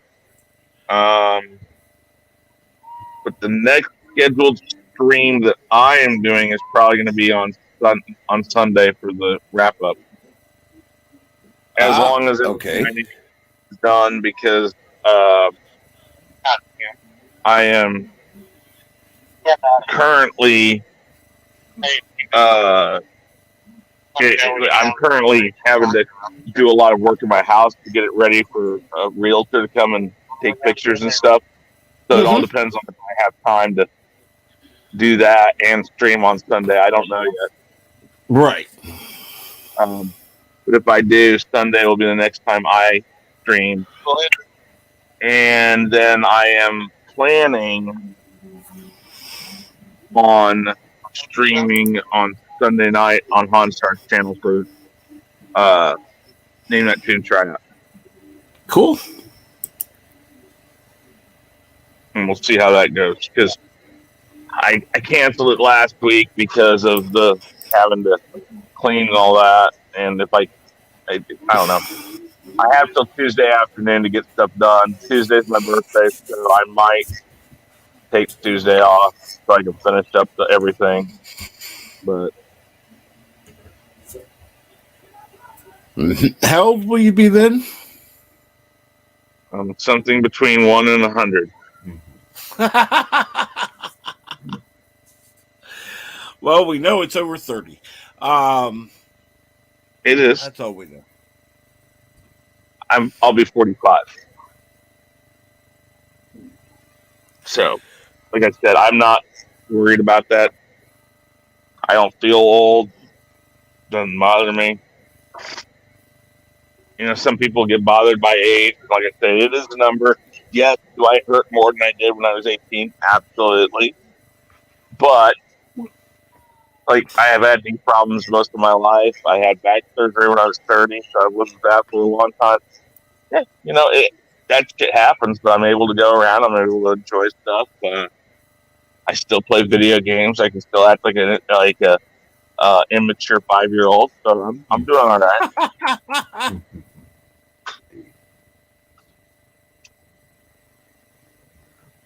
And what about you, Dr. Alex? You planning on doing any videos or streams?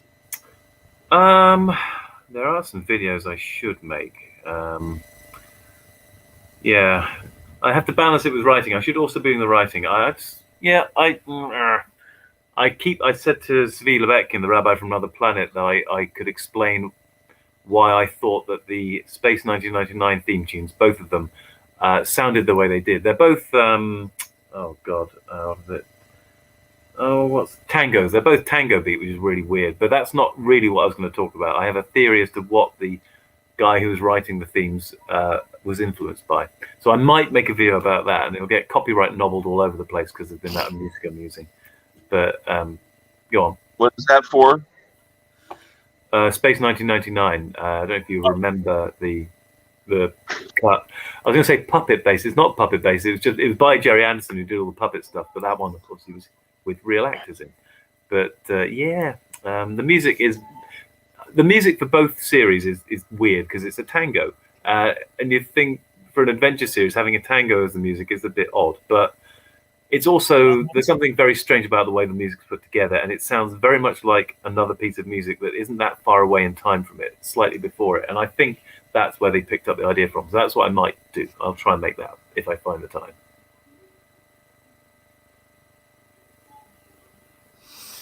Well, that sounds good. Let's see here. Bird shouldn't be on today because he's going to be watching what's being called Star Trek. Oh no, poor Bird. Never say poor Bird if he's the one subjecting himself to it. Oh, well. If you subject yourself to it and you know the shit that it is, that's on you. Yeah, but there's a certain entertainment value watching him review it. I know. I've seen some of his reviews. But anybody watch Below Deck anymore? I've watched. I think I've seen them all. They've had 2 seasons, yeah. I think so. Yeah. What do you think? Some people really react violently against it. I'm not that much. I don't hate it like other Star Trek they're producing right now, but I still think it's a shoddy. No, it's just because it's not terrible doesn't make it great. That's for sure. It's kind of like sub Voyager, yeah. It's and they're very referential. The only reason it's better than the rest of current Star Trek is because it's trying to adhere far more strongly to Star Trek as we've known it in the past, but it's very reference heavy and reliant, which is a double-edged sword. I mean, yeah, okay, you're now more Star Trekky, but you're very, very reliant on other stuff. Sorry, go on. What I was going to say is the way I've described it. What I have seen, I haven't seen them all, but what I say is it's Family Guy, it's Star Trek Family Guy. Yeah, it relies on you knowing what they're referencing to make it work. Yeah, because if you've never seen Star Wars, or if you've never seen, this or that, when they do a skit or a quick little reference in Family Guy, it's not going to be funny. But if somebody in the room gets it, you're like, "Oh my god, that's fucking hilarious!" So what I've watched of Lower Decks is very much like if you didn't know where that came from, you're just going to sit there and like, what? Yeah, exactly. I agree. It's way too reference reliant. Ironically, the Orville, which again is trying to be, I suspect, is so much better and it's by the very guy who made Family Guy, and it's not reference laden. I mean, it makes references, but it doesn't rely on them. Right. Yes. Well, what I found funny, and I said this yesterday, was that the Orville originally, and I've followed what it has become now. Yeah. But when about 2 years before it came out, there was a heavy rumor that they were going to make a Galaxy Quest series. Mm-hmm. And Seth MacFarlane was supposedly one of the people that was attached to that. Yeah. And it went along, it kind of petered out or whatever. And then as it was petering out, this whole Orville thing started. They said there is this Star Trek-like series. It's going to be a comedy coming out. Yeah. But it's no longer going to be Galaxy Quest. We're not sure what it is. Seth MacFarlane's still heavily attached to it. And that became the Orville. And I remember the first season of Orville was more of a comedy than what it is now.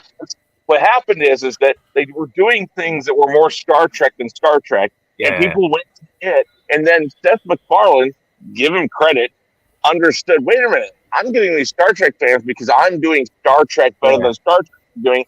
So he kind of pulled back on the comedy. He didn't take it out, but he pulled back on the comedy and said, I'm going to give these people what they want. And he has a hit. And what's funny is when it got taken off the air and now it's on streaming, I think that was CBS trying to stifle its popularity. I think people... Yep. I think that Seth MacFarlane was using the comedy as a fig leaf. I don't think ever really intended to do anything other than what he's done. Because within 2 or 3 episodes of the first season, the comedy's running back. I think it was just like, oh, look at the first episode. Yeah, it's comedic, but very, very rapidly, like 2-3 episodes in, it's like, this is now Star Trek, basically, with a little bit of comedy on top. And you can have some laughs and smile in some of the best of Star Trek as well. So I think he's doing what he always intended to do. He's made the series he wants to make. Well, that's very true. I mean, I know he's a heavy... Well, he likes Star Wars, Star Trek. He likes all that stuff. Have you heard the story about how they got to do the Blue Harvest and all that on Family Guy? I don't know how they got it. I have seen Blue Harvest on Family Guy. But... Okay. So that trilogy they did, when they were doing Family Guy, they did a lot of Star Wars references. Yeah. And during one of their meetings, writing meetings and stuff, they were talking about it. They were coming up with some more theories or some more Star Wars references. And MacFarlane basically said, guys, we probably should watch out because Star Wars is a really big franchise, and George Lucas can come down on us pretty hard for doing this stuff. Because, he's like, he said, I was worried that we were overdoing it. So what he did, he called Lucasfilm or called the Rand, and when he got on with the secretary, he said, I would like to know if there's a way I could talk to George Lucas about some stuff. And and if I remember right, she patched him right through, like didn't even schedule it. And they ended up having about a 30-minute to an hour conversation on the phone where he found out that George Lucas loved Family Guy, loved everything he was doing. And during that conversation, George Lucas told him, you know what? You can do whatever you want with Star Wars. I love what you do. And that's when they did the trilogy. It's because he was basically given carte blanche to do whatever. Because he loved it. And I think it's such a, it's like the Weird Al thing. When you hear Weird Al talk about, he loved, he was so afraid to do Michael Jackson. And then he found out Michael Jackson said that the minute that he knew he was like a big deal was when Weird Al parodied it. It's funny to think about that because Michael Jackson had been a big deal for a long time before Weird Al had ever done anything. But it's like Weird Al. When you get done by Weird Al, people were like, "Oh wow, you are something now." And Weird Al doesn't look at it like that. He's just doing fun stuff, But Seth MacFarlane is the TV world Weird Al. It's like when he picks you, you've done something. Yeah. I like the last episode of Orville's, the second season of the Orville, because I haven't watched any of it yet. I don't want to spoil it. You can talk about it. It's Okay. fine. Because he gets his cake and eats it in this because he's doing his Star Trek parody. I use parody in air quotes because it's not. It is Star Trek, the real thing. But in the last episode, he gets to do his Star Wars as well. It is so much riffing off the ideas of the Star Wars aesthetic, at least, in the Star Trek universe, which is really in the Orville. I mean, he gets to do everything in that final episode. I thought it was a brilliant final episode. So yeah, watch season 2 and get to that last episode because it's really good and worth it. Season 3 is like when? When does it start? Like in another week or two? Season 3, I think so. is coming out in a month or so, I think. Yeah, it's about a month. Yeah, they moved it back. Yeah. Oh, okay, that's why. Okay, all right. But if you've not seen the second one, you should definitely watch it. It's awesome. I'm going to. What are they playing that on? Is it Hulu? On the new one, or the old one came out on thingy. Hang on, what did the old one go out on? Was it Fox? Was it on Fox? Yes. Yeah. Okay. But the new one's on Hulu, isn't it? Or the new will be on Hulu, I think. Yeah. Will be. Correct. That's good.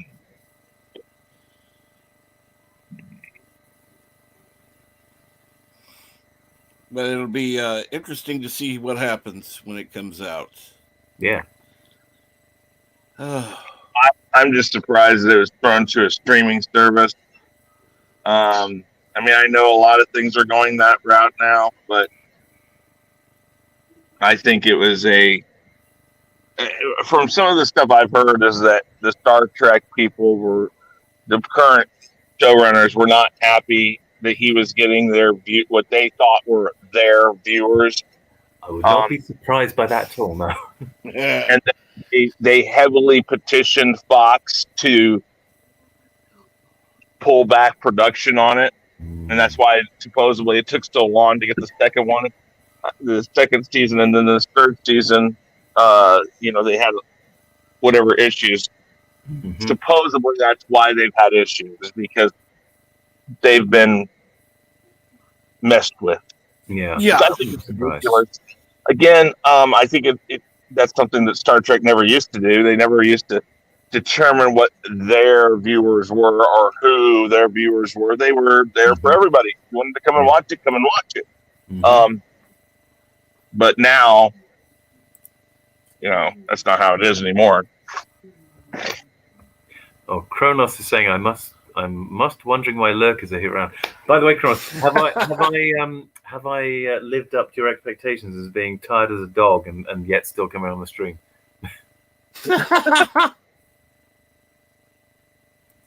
Well, I'm tired as a dog. I'm at work. It's snowing outside, and I might have to go out and do that too later. So, be impressed by me, Kronos. God damn it. So is it snowing there?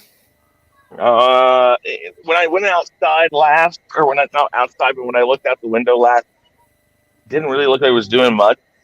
I'm hoping that this kind of peters out. Yeah. Or at least waits till later to come back, because I don't want to go outside. So you've already been to Quick Trip. Yeah. Every morning I go there, get this, and leave. I drink the one Coke Zero.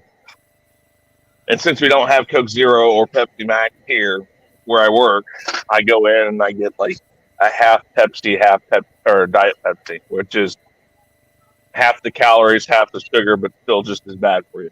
Yep. But it's the only thing I have that, I'm not going to drink straight Pepsi. So there are lurkers. Yeah, there are lurkers. There are always lurkers. Trust me. There are. But, speaking of Doctor Who, last night we were bringing up the, I forget the episode, but it's the one with Nixon, where the girl calls and says, the spaceman, they're right behind you. We're talking about monsters in the White House. Mm-hmm. Yeah. I was talking about a guilty pleasure of mine radio show called Ground Zero, which is, I would call it a more political version of Coast to Coast AM, which I don't know if you know what that is, Dr. Alex. Basically, No. Coast to Coast AM is, I guess, for lack of a better word, a paranormal radio broadcast. Okay. They'll go into UFOs, Bigfoot, Sasquatch, all of that stuff. Whatever.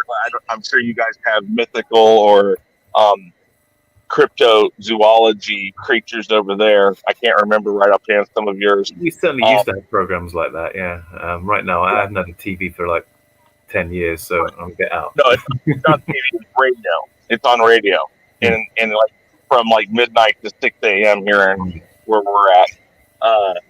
But this one is more like 9 o'clock at night till like 11. So it's more political based, but it's still that type of thing. So, anyways, I remember the first time when I was waiting for my kid to get off work a few years back, I heard this guy, and his intro is some music with that episode, like the audio from that episode interlaced into it. And that's what caught my ear. Is like, oh wait, that's Doctor Who. And I was like, so I waited to hear the whole damn intro. And by that time, he started talking, and then I was listening to what he was talking about that day, and I'm like, oh, this is kind of like Coast to Coast AM. And I was hooked. I was like, guilty pleasure. Here we go.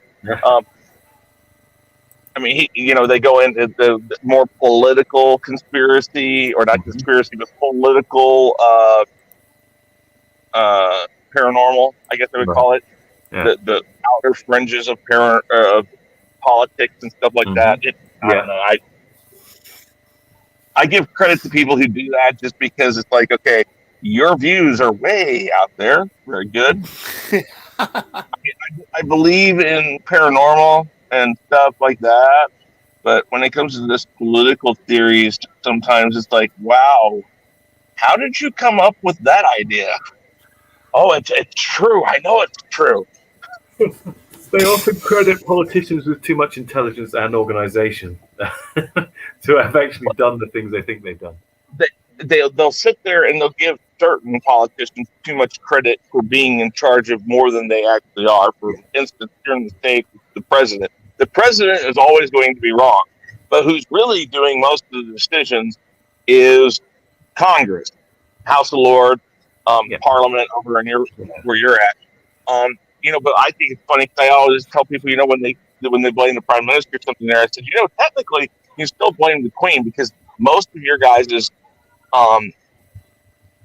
legislatures and your bills or whatever they get passed, still, according to, if I remember right, your law, it still has to go in front of the queen.